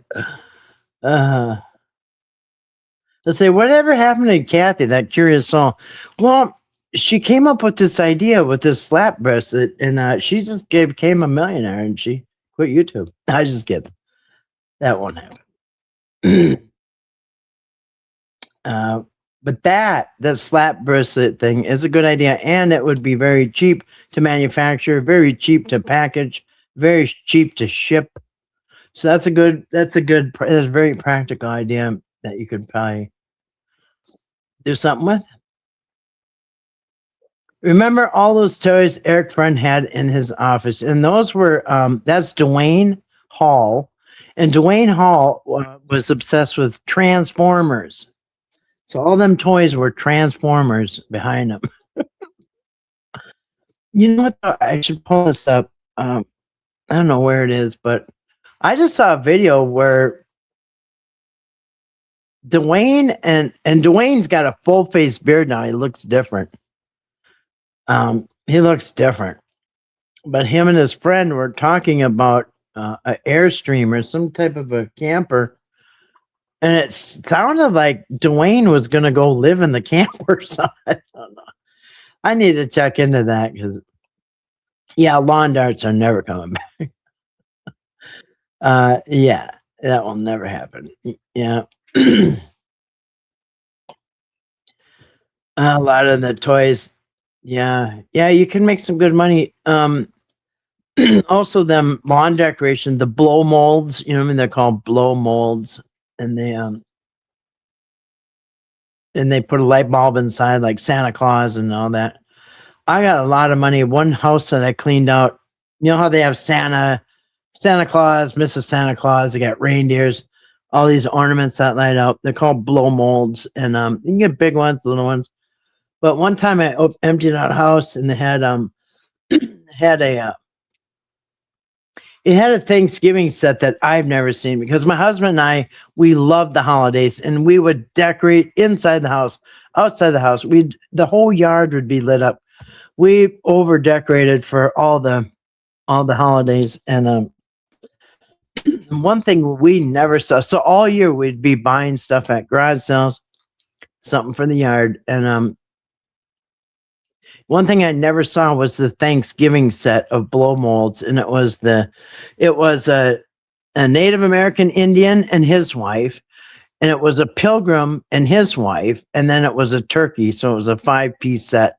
Man, years ago, I think I got $200 or $300 for that set. And the lady said, "I'm so happy.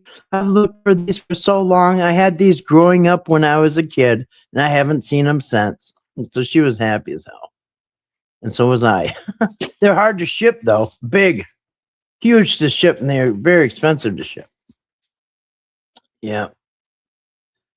So yeah, now it's easy to do all that stuff, to look it up, to value it, and to sell it and stuff. Um, but yeah, if you can get your hands on the old toys, and yeah, if you ever have the box or the package, it's because your price goes up. They end up being banned and stopped. Yeah, the public assistance was banned, and it was banned because the people that worked at the welfare department complained so much that they took it off the market. It wasn't even the people on welfare; it was the people that worked at the welfare that did it. Um, yeah, it was controversial over it. Because it was rich people playing games. You kind of meant the, you know, kind of insulting, I guess, to the people on assistance. I guess. But yeah, Dwayne, he was had his toys. Yeah, or the toys our grandparents had in their house. My grandparents bought a strawberry shortcake doll where you squeeze the stomach and you get berry kisses. Sells for 1,800 on eBay right now. You could get a lot of money for it also. Stretch Armstrong. Stretch Armstrong. Well, they might. Here's the thing: when a toy hits, it could get 800, 1,800 bucks. Then everybody that has Stretch Armstrong looks at and sees, hey, I got Stretch Armstrong, and the thing is, Stretch Armstrong, they were like rubbery, and inside you could stretch his arms, stretch his legs, and go back. But inside Stretch Armstrong, they had like Carol syrup. It was like a goopy syrup. I think it was Carol syrup or something. And the thing is, as soon as something would puncture it, like your dog would bite it or a pinhole or something, then the sticky, gooey, sugary stuff would start coming out, and then everything sticks to it, full of fuzz and stuff. So to get a Stretch Armstrong that wasn't poked and leaking, you had something. But then what happened was everybody said, hey, I got Stretch Armstrong. I'm going to get 1,800. And then everybody does that. And then all of a sudden there's, 200 Stretch Armstrongs on there. And now you're getting $49 for it. You know what I mean? So yeah, you kind of got to catch the wave, you know what I mean, when it's there. Yeah. And I'll tell you, so many times, I have seen people like way older than me, say they're in their 80s or something, and so many times I've seen this, that they grew up in the Depression, and I have seen, I can't even tell you how many times I've seen it. It's been so often. Those people, and that's like my dad's age. They got one toy when they were a kid, and I'm liquidating their stuff, and they still have that same toy, like a metal car. See, a guy would have like a metal car, right, with wheels, an old cast iron car or fire truck or something. That's the only toy that they had. So they took care of it. They didn't leave it out in the rain. They didn't leave it outside. They played with it and put it away. So those people like had one toy and they still had it when they were older. Like I have something, I could break it in 5 minutes. I mean, but yeah, I don't know how they do it. But those older people, they had, I've heard it so many times. We got one toy and we took care of it. Yeah, I heard it. Yeah, which is which? I have that. Right now, I have at least one which in my back room right now. At least one which. If it wasn't government assistance, sounds like an air game. Cheat, and cheat. We should make a board game, the Whittaker board game. That's a good idea. We should make a Whittaker board game with Eric, game pieces for everybody. And then Eric, you draw a card for Eric and it would be, oh, tell everybody it's out of my pocket. But then later, when nobody's looking, get reimbursed for that and you'll get double rewarded. Yeah. Yeah. Back when they did the slide scan of credit cards. Yeah. uh, on carbon paper. Yeah, I remember that. Because even when I worked in a doctor's office, people would pay with a credit card. I'd have to pull that thing out from the cabinet with the carbon paper and run their credit card. And then the big thing was when you threw the copy in the trash, the criminals would like get the carbon copy and I don't know, rob the people or something. But yeah, I remember the carbon copy because I've used it at the doctor's office. Yeah. Yeah, carbon paper. You never see carbon paper anymore. Yeah, Dwayne did disappear. Yeah. He split. Pew. There are a few hundred bucks. You still have one? What? A Stretch Armstrong? What do you still have? Uh, I, yeah, I've had like one of everything at this point. Uh, and some things I kick myself because there's a few things I slipped past the goalie I didn't know about. You have a couple Cabbage Patch dolls and a Michael Jackson Thriller doll still in the boxes. Also, Steve Urkel, but he's not new in the box. There you go. And if you have the box, most people don't have the boxes. Definitely missed the more simpler times. Yeah, me too. And motorboating. Dwayne just disappeared. He knew. And Eric, according to Patrick, when they were still doing live streams, because I mean, it seemed like Dwayne was there a long time, but he really wasn't. He was there from, I'll tell you exactly when he was there. I think it was August 21st or something. Dwayne was only there for like 2 weeks, even though it seemed longer. It was only there a few weeks. But during that time, Patrick said that Eric, with all his shenanigans with Dwayne, I guess, got mad at Eric one time about his BS. So my question was, can you be more specific about that? What exactly did Dwayne have to put his foot down with Eric? Probably about the money. Because, Dwayne, maybe he's a little smarter and he doesn't want to do any fraud. After you made that last crazy video, I want a set of the old TV. Those, you know what? They're still around. It's like all the old houses I emptied out, they all had them. Like a set of 4 with the stands or a set of 6. Yeah, the metal ones that fold out. Yeah. And they were worth some money. A lot of them were them 70s with the daisies on them, with the green and yellow colors. Yeah, they're pretty good. Yeah, I have like the original TV tray from. It's got to be from the 1800s. It's made out of wood. It's got straight screws, so it's pretty old. But I have a wood TV tray, and I have kept it for many years. But yeah, you got a few things there, not my monkeys. Yeah. Yep. I think I miss the simpler times too. Yeah, but they still have those. You can get the vintage ones still. It is, yeah. Everything is made. It's made to be disposable, made to break. Listen, they learned a long time ago with cars and appliances and wash machines and all these things. They learned a long time ago that they used to make things that last forever. Yeah, I still go into houses. I would still go into houses with wash machines working from the 1950s, still working, and dryers. But they learned that, they don't want a one and done.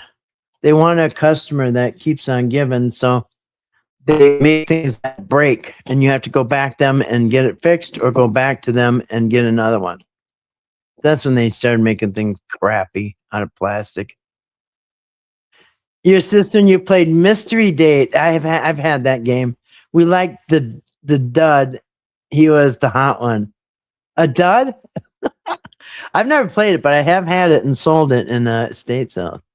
His board piece would be a double copy. Yeah, we should invent a board game.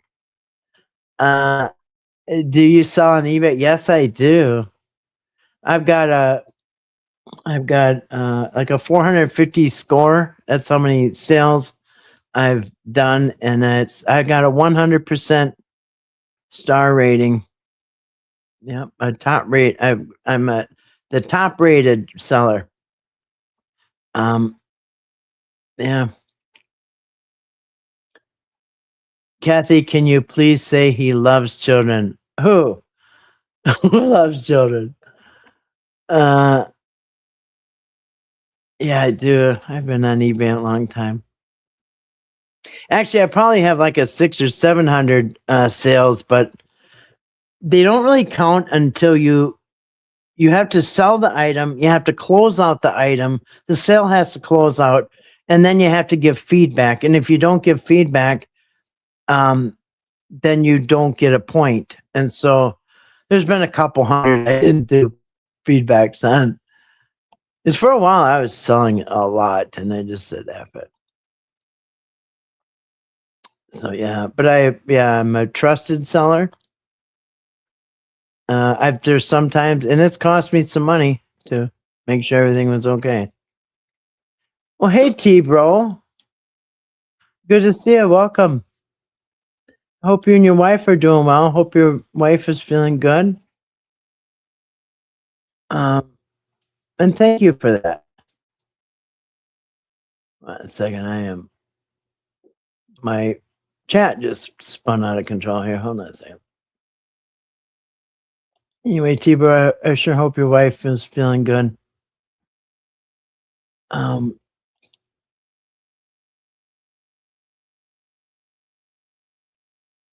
Yeah. Yeah, we're going to invent a game, a board game, Whittaker board game. It should be called the Whittaker Summer from Hell. I don't have anything on there right now, Aquatech. My eBay name. I was selling gold watches, like vintage gold watches, real gold. They're very expensive. So,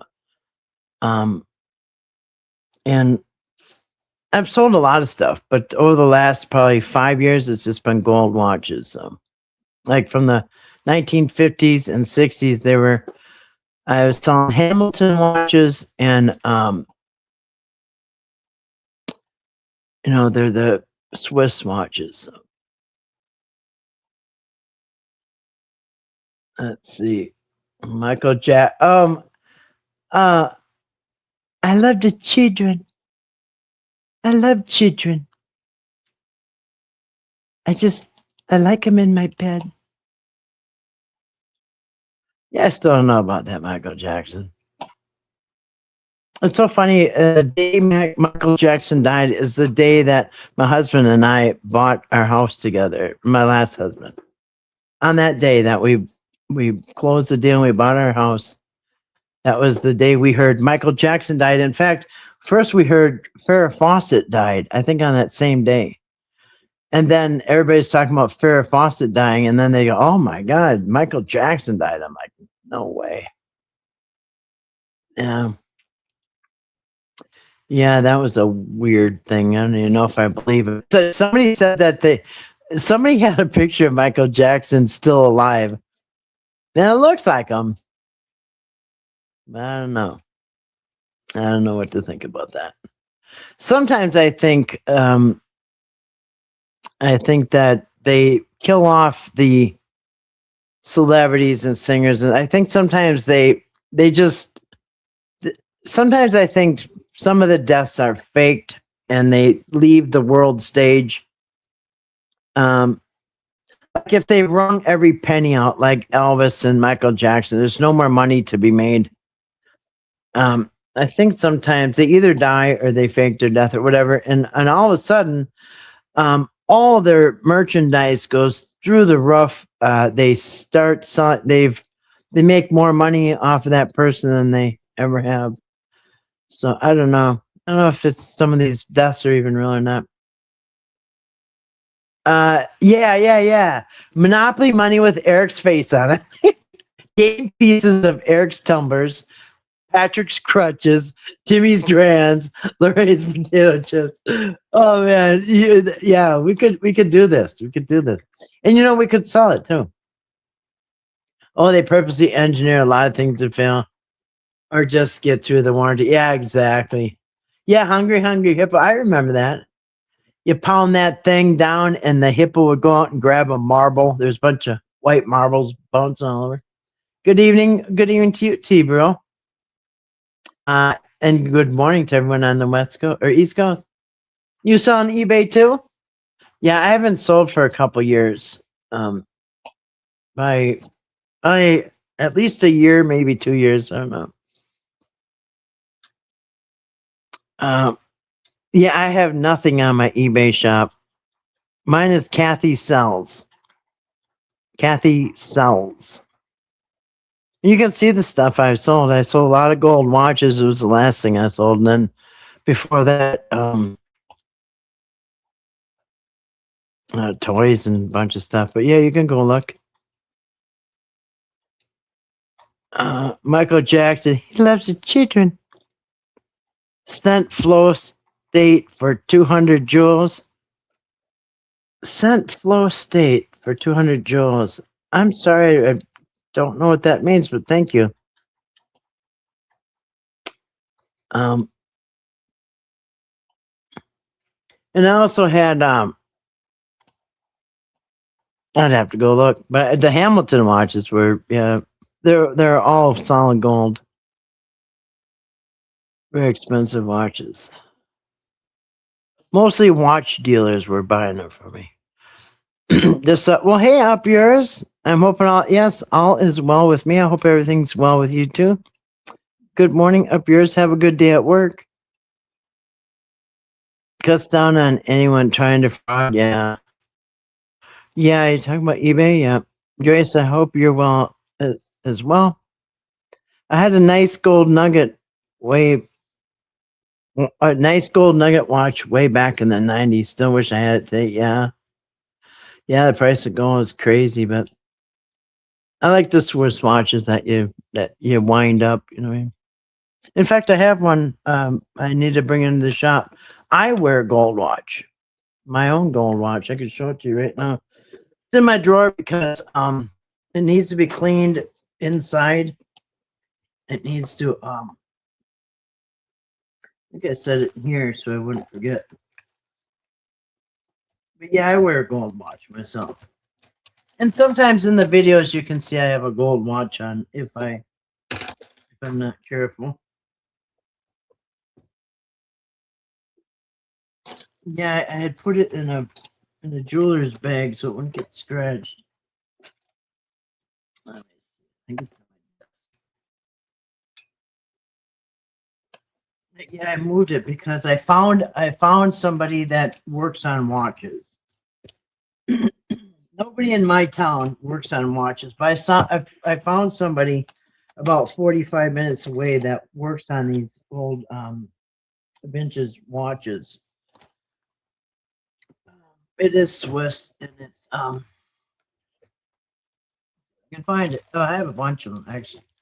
Mine I had bagged up because I'm bringing it to a watchmaker because it's not keeping time, and yeah, I think it's already. Yeah, I think I already put it in my truck. Maybe. Yeah, because I just found somebody that an old watch dealer. I'll show you when I get it cleaned and fixed because it's not keeping time. It's slowing down. So usually it means it needs to be cleaned. They open it up and I don't know what they do. I've opened up many of these watches and it's amazing what's inside of these watches. I'm a pool contractor, so I usually have pool equipment I sell. So for me, it don't matter for stock items to print the item number on it. It's hard for people to replicate it and try to return it, bro. Yeah, They'll pull all kinds of shit. You wouldn't even believe it. You know, one time, in fact, I still have it. A guy bought a gold watch from me, and then he decided he didn't want it. I'm like, wait, what? And then he mails it back and demands his money. So I back then it was a rookie move, and I sent him his watch back. I mean, I sent him his money back, and by the time I got the watch back in the mail, he already had his return money. I opened up the watch, and one of the hands is missing out of it. The big hand. It's got a big hand, little hand. He had taken it somewhere and taken the big hand off of that watch, and had returned it to me with no big hand on it. Now it's worthless. It went from like $300 watch to nothing until now I got to go find a big hand. So they'll pull all kinds of shit. And I mean, it just gets sickening. I mean, it's like, just when you think you know all the scams, somebody comes up with a new one. Well, then I learned, okay, until I get that thing in my hand and I make sure it's all there, I'm not giving nobody's money back. Couldn't even believe it. On its place. Yeah, you gotta watch them because there's all kinds of tricks. They're always coming up with new ones too. Your son loves watches, sis, and because that's what he can afford. Kathy, he has an early 1900s pocket watch. Is issued to gift his employee. I can't remember the jewel count. Yeah, and the jewel count, you know, you can open it. You can open it up and see what the jewel count is. Sometimes they'll have it on the face, but you can open it up. But yeah, early 1900 pocket watch. If it's gold, yeah, a lot of. In fact, you know how many watches I've sold that are engraved? You know, here's for 25 years of service. You know what I mean? So back in the day, these places, there was a lot of companies that you'd work for, and they would give you a gold watch when you retired. And so I've had a few that have been inscribed. You know, thank you for 30 years of service, July 5th, 1959. You know what I mean?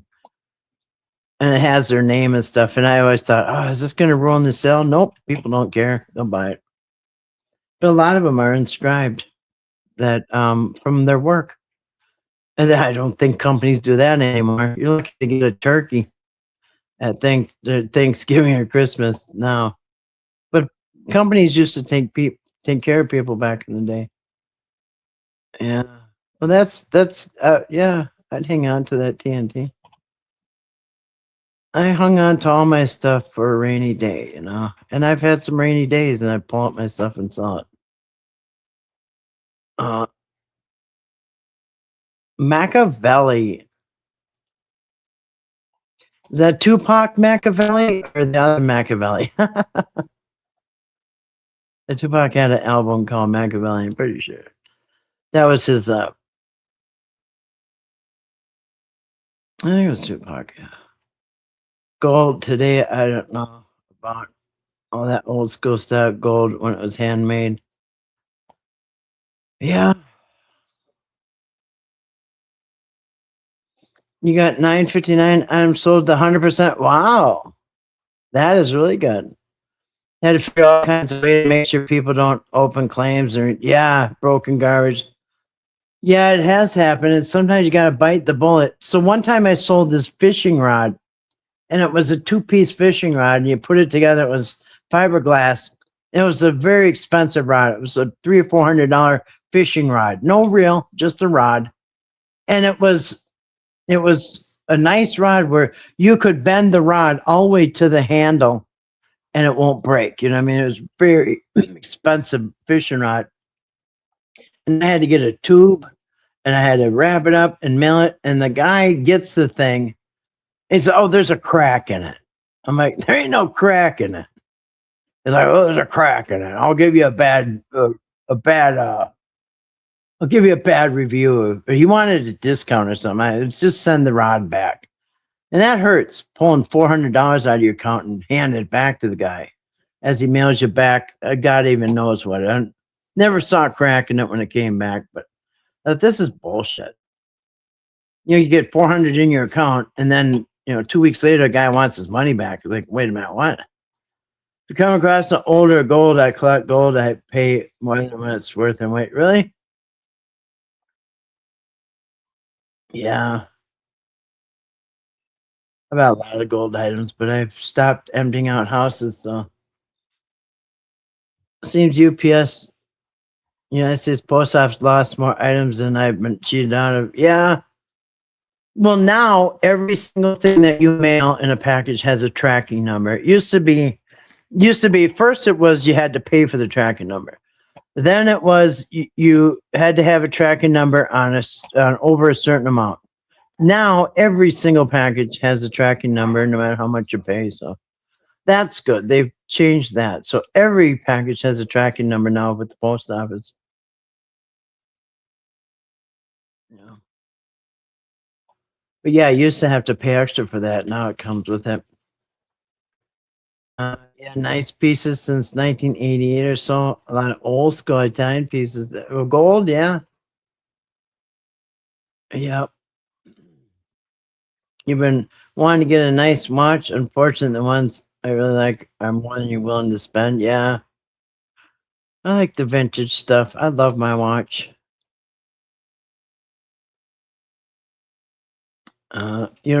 Two jewelers in New York City and still makes handmade pieces with molds and airs. Yeah, it took me a little bit to find a watchmaker.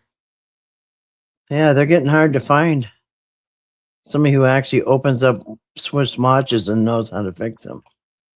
So yeah, I finally found somebody. I'm going to bring mine. It's a lady, some lady jeweler that's been doing it for a while. So I'm bringing my riding lawnmower in about a week, and it's in that same town. So when I drop my lawnmower off, I'm going to go drop my watch off with her.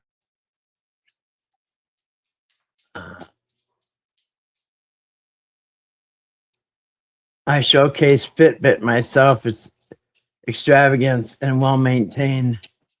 You can see the diamonds, rubies, emeralds under the flag. Says Italian princess, white and yellow gold later. Wow. That's nice. The other Machiavelli about faking their death. Oh, yeah. Yeah, I know what you're talking about. And learning how to extract gold from. Oh, it's so weird. I had this weird thing happen where anyway, I ended up with this guy's belongings, right? So there's this legal dispute, right? I was just thinking about this guy the other day. And this guy, okay, so I learned about that extracting gold from electronics and stuff. And this guy was extracting gold out of gold-plated jewelry, right? So if you buy gold-plated jewelry, it's cheap, right? All it is, it's the gold is painted on the outside. It's not solid gold like my watch or other gold things, gold rings, but gold plate is cheap as hell. But this guy was extracting the gold out of this gold-plated, basically cheap gold-plated jewelry. And anyway, I ended up, the way I know about that is because I ended up with all the guy's belongings. And Grace might remember, I don't know if you remember, but a couple years ago, one of the realtors I work with, he called me and said, hey, I got a deal you might want. And I said, what is that? And he said, there's a guy who owns he says he owns two storage units packed to the ceiling with stuff. And he said, it's somebody else's stuff that he's been holding.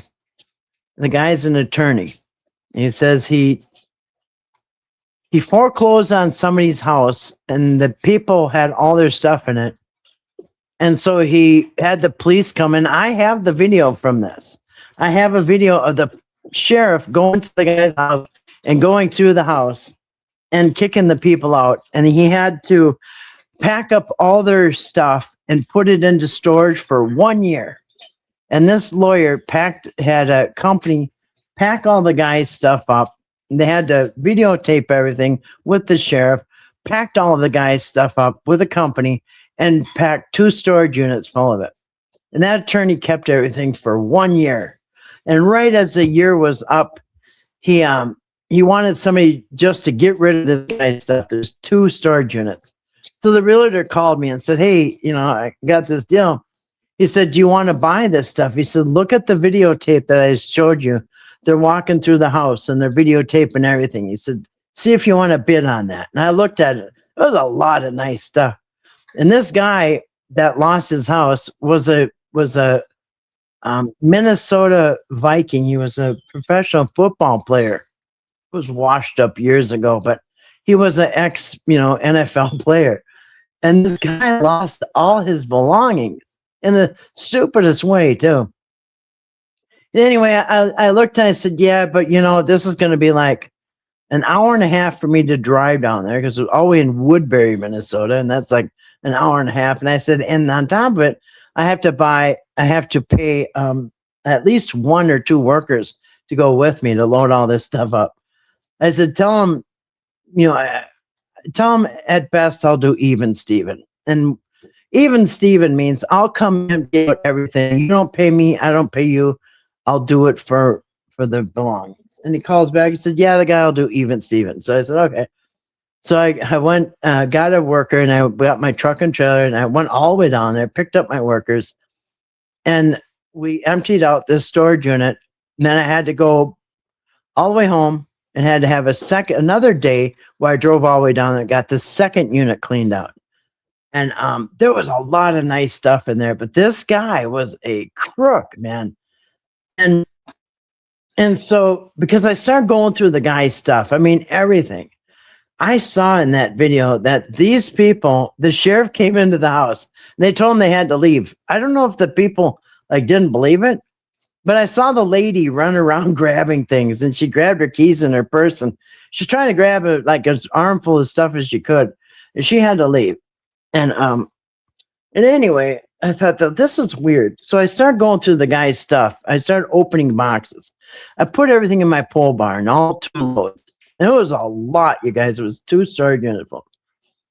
So I'm opening. First of all, I'm putting the furniture on first because there was a lot of, and it was nice furniture. But I noticed the guy had a lot of knockoffs, like something that looked like a name brand something was actually a knockoff. You know what I mean? Like some of the furniture, it looked like the Italian furniture, but it was actually like a knockoff. So anyway, I just noticed the more I started digging into this guy's stuff, I noticed that he was a financial planner, right? So he was like, I thought, how in the hell does a financial planner lose his house and everything in it? Anyway, so I'm looking through it and thinking, oh, this guy's into some weird stuff, right? Because I'm going through all his desks and his papers and everything. And I see this guy was in charge of literally hundreds of people's finances. I'm thinking, this is so weird. The guy, how can somebody in charge of everybody's finances lose his house like this? Anyway, so I'm looking through this stuff, and so I posted a few things.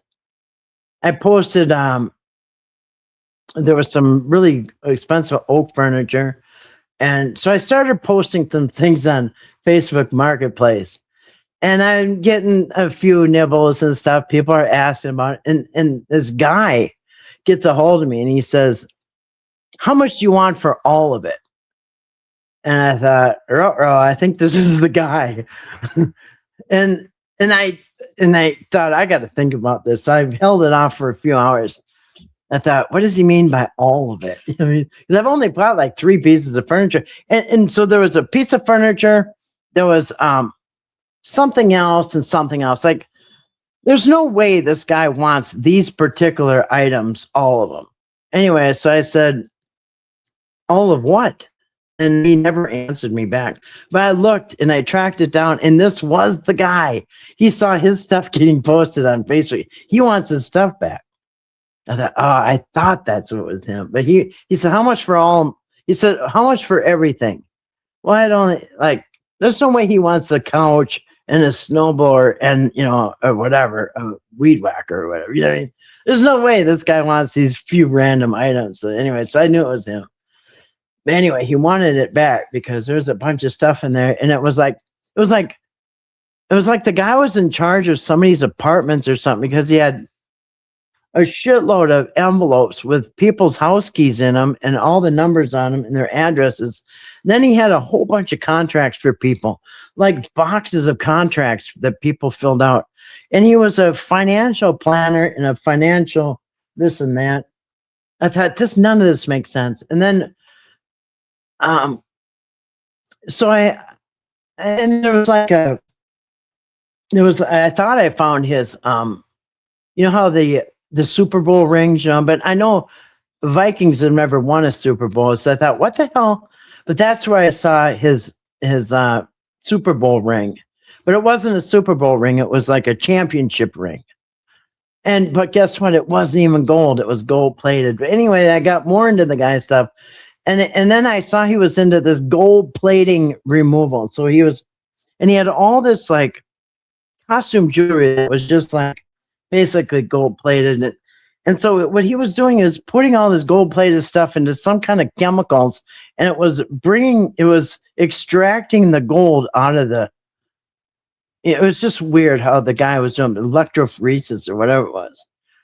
And then anyway, I just thought, oh my God, this is just so weird. But I have that video and I have all the stuff I saw, but that was so weird. The guy saw his stuff being posted. He wanted it back. And I was like, I don't know what you're talking about. But yeah, kids don't play with toys anymore. They're too busy eating Tide Pods. Yeah, and they're too busy on their phone too. You have one old watch. It's a woman's watch by the dial. I can tell it's just curious. Is all Tiffany watches gold? I don't think they're all necessarily gold, but yeah, if you have a Tiffany's watch, you got some money. You got Tiffany's anything. It's so funny. Somebody tried to sell me some lamps, some stained glass lamps, trying to tell me that they're Tiffany. I said, what's the name on the bottom? He said, I think it's Tiffany. I said, wrong answer. Tiffany doesn't put their name on the bottom of a lamp. Anyway. But yeah, if you got real Tiffany stuff, that's worth some money. You have an 18 jewel ring I got from an auction years ago. It almost has to be a grandmother's ring. It looks handmade to me, and I've had it for 13, 14 years. Yeah, probably is handmade. They used to do all that handcrafting stuff. Everything's on machines now. Right, like a marriage counselor getting divorced. For domestic. Exactly. I'm thinking, what in the hell is this guy doing? Why is he in charge of every finances? And not only did he lose his house, and it was a condo. And not a condo, but it was a townhouse. You know how they're like a row of townhouses? Yeah, and so the realtor sent me the video so I could see what was in the house and see if I wanted to bid on it or something, or what I would do. And so I saw the video, the sheriff coming in, and the lady is just like shocked because they were told to be out of there. And I'm thinking, how in the hell does this financial guy not know he's supposed to be out of there? Yeah, she's running around trying to grab a few things, grabbing her keys. And I have that video still. Crazy. I thought, yeah, God, this world is jacked up, man. Okay, yes, they drive to P&G at least twice a year with the trailer, and they load them up. My aunt or your uncles and cousins work there too. I can tell you, Kathy, if you come across any old aluminum wheels like Eagle Alloy, Progressive Prime, or other brands from the 80s and 90s, they're worth a lot. Some sets are $5,000 a set. They target, yeah. Yeah, actually, I look for I'm on Facebook Marketplace all the time, and I am looking for old like center lines and Keystone Classics and Kragers. I'm always looking at stuff like that. And yeah, some of that can be expensive. Some of it's doable. Getting harder and harder to find that stuff. Yeah. But yeah, some of them rare ones, because they don't make them anymore. And once they're gone, they're gone. People didn't think about taking that stuff back then. Who knew all this would be worth so much? Because I'm going to get a project car. I'm gonna get a probably a Trans Am or something to restore. I used to have a lot of Trans Ams, and I'll probably get something like that and restore it again. But yeah, so I'm always looking for car parts, and some of that stuff is spendy. They have a lot of aftermarket stuff where they're replicas. They're new, but they're replicas. So yeah, they have aftermarket stuff, but some of it's just as good. Depends what you're looking for. If you want it all original or whatever. But yeah, yep. So a lot of people are sitting on gold mines and they don't even know it. And I used to love that when I did estate sales. I'd go into people's house and they're like, we don't really have much here. I'd be pulling out stuff that they were going to throw away. Some of that was the most valuable. So I had to tell people all the time, they go, oh, we'll sort. I said, don't sort. Don't do nothing. Please don't touch nothing. Don't sort. Don't throw nothing away until I get there.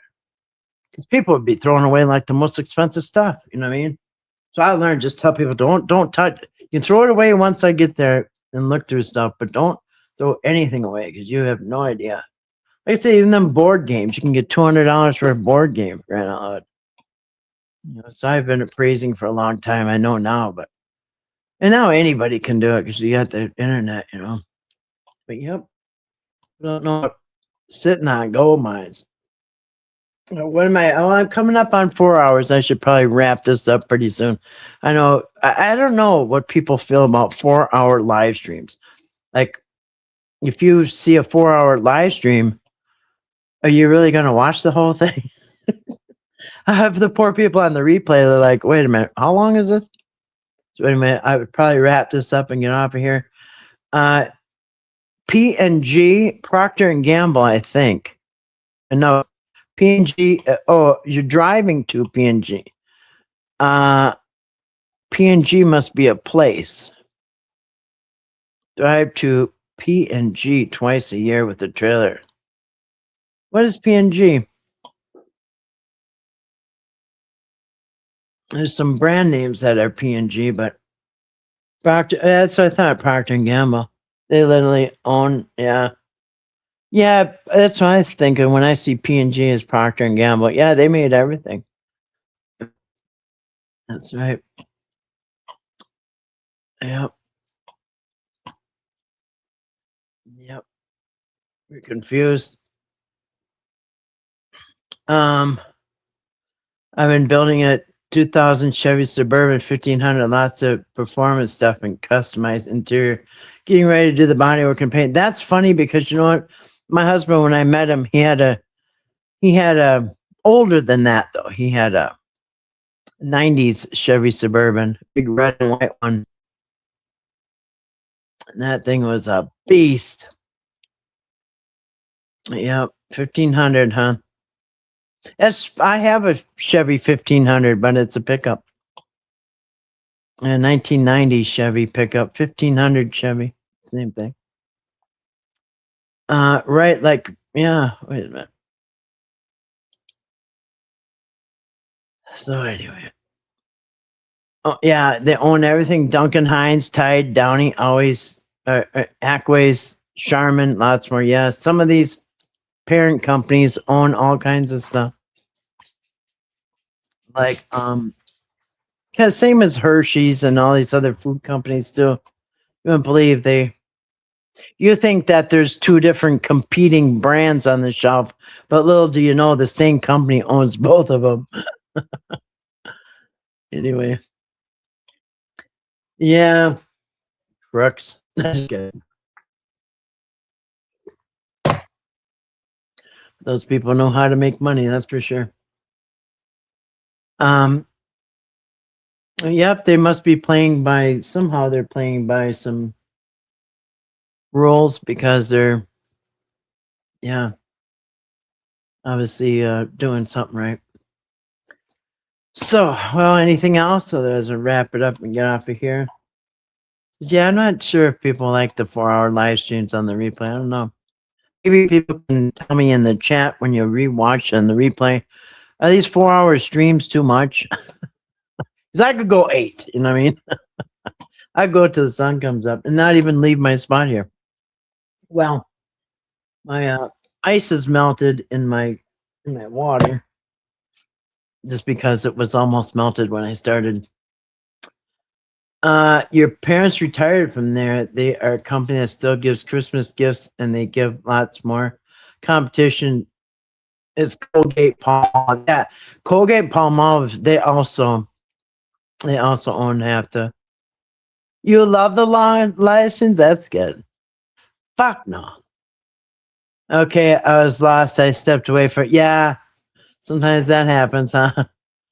Yeah, miss something and yeah. But yeah, so the 4 hour live streams, yeah, if you can handle them, I can handle them. Heck, I'm just getting warmed up. Not just kidding. I should probably check on my kittens. So, like I said, today's the first day we had the kittens running wild. That could be a good show, Kittens Run Wild. And yeah, I should probably make sure they're all accounted for. Got 4 of them. My parents hadn't had to buy toilet paper 25 years. Nor had really. You got some perks, huh? Oh wow, I smell a skunk. Oh my god, something got sprayed. What in the hell? That's a strong smell. Goodness. Something just got sprayed by a skunk. I hate to even see what it was. At least my dogs are inside. It wasn't a dog. I don't know. Wow, that is strong. Must be right outside my window or something. Whew. Yeah, have a sleepover. We can. You can have a sleepover sometime. Uh, the long streams, I may not watch the whole things. I bounce through them and depends on what's said in the comments and then how long I watch. Yeah, I do the same on some people. I do the same. Yeah, we should have a live stream sleepover sometime. Good night. Well, good night to you too. You had to let the dog out? Yeah. Yeah, I'm gonna have to let mine out too. They're getting a little restless. Dear Jane says I love long live streams. I do my chores while I listen. Thank you for doing them. Also, I'm learning all sorts of things. That's good. That's what I want. I want people to leave the live stream knowing something, learning something, something helpful, something useful, or just something I didn't know before. Yeah, I like that. Thank you. Then do a backstage live. I could. They're talking about on StreamYard. Yep. I'm building a 8.1 liter V8 with a stage 3 cam, custom heads, adding twin turbo. Twin turbo. I'm gonna try it and see what I can do. Wow, that's a big vehicle. Yeah, 8.1. That's pretty big. Yeah. Yep, that's why I got a V8 too. Both my trucks are V8. Yep. It sounds like quite a project there, T-Bro. Good for you. I think everybody should have a hobby and a project. It's fun. Yeah, I like the longer ones. Any is fine, but I don't personally mind. You don't? All right, cool. Who let the dogs out? Who? You're still sewing? What is a backstage live? I think she means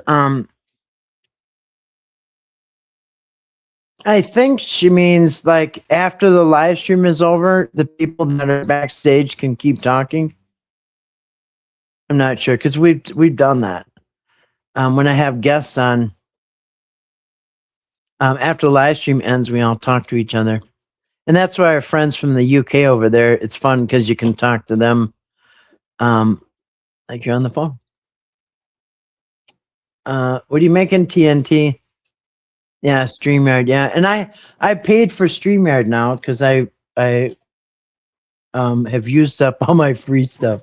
So I'm paying for StreamYard now. I paid a um to have all the time that we want. I don't have to worry about cutting anything short.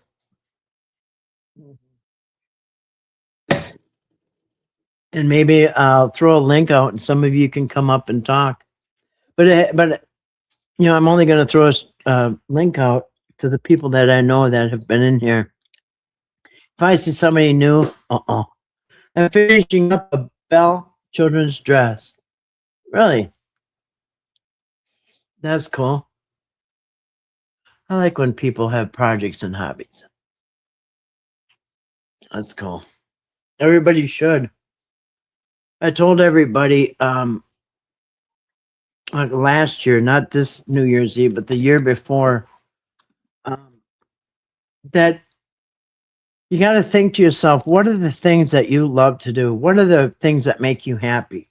Like, I like garage selling. I like going to estate sales. I like all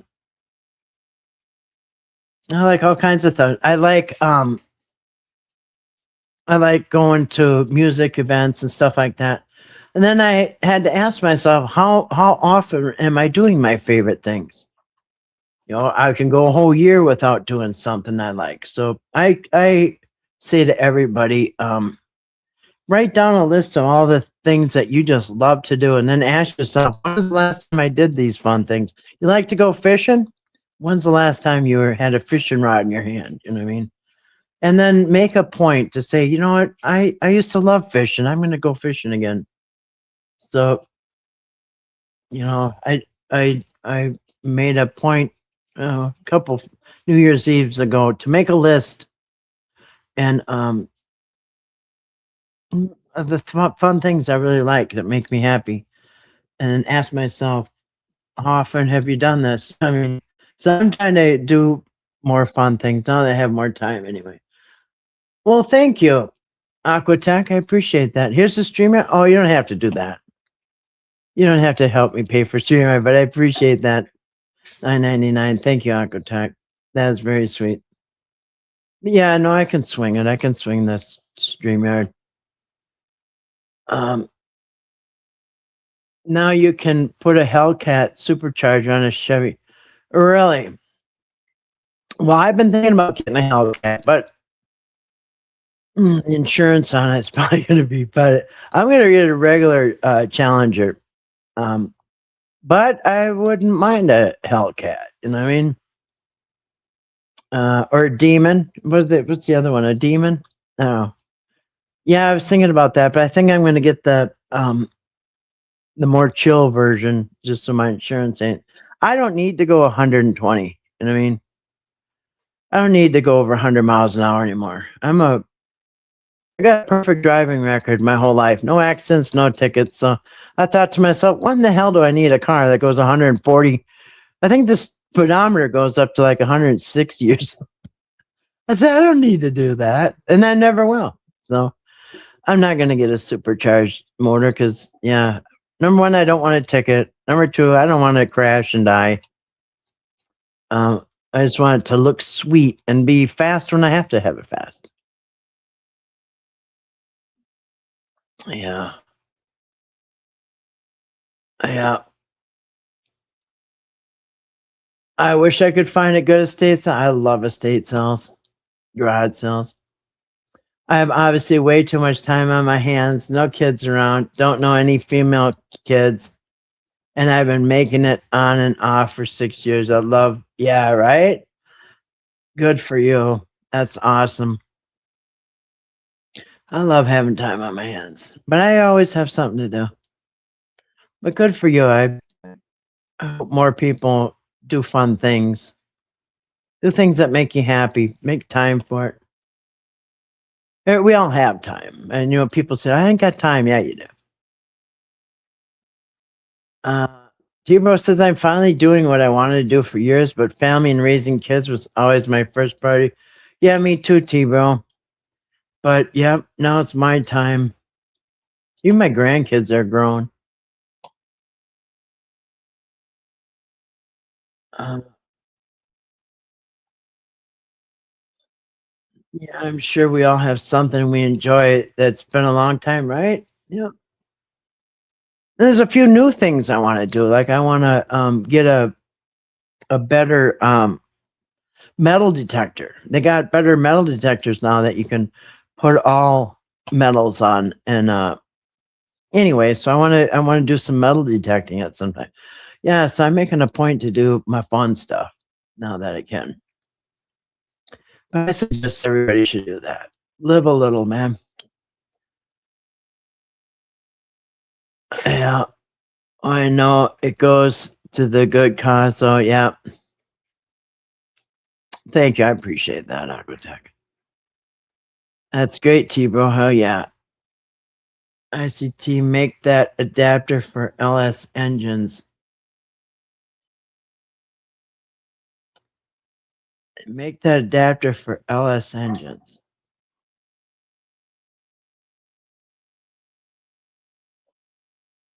Are you talking about the Hellcat?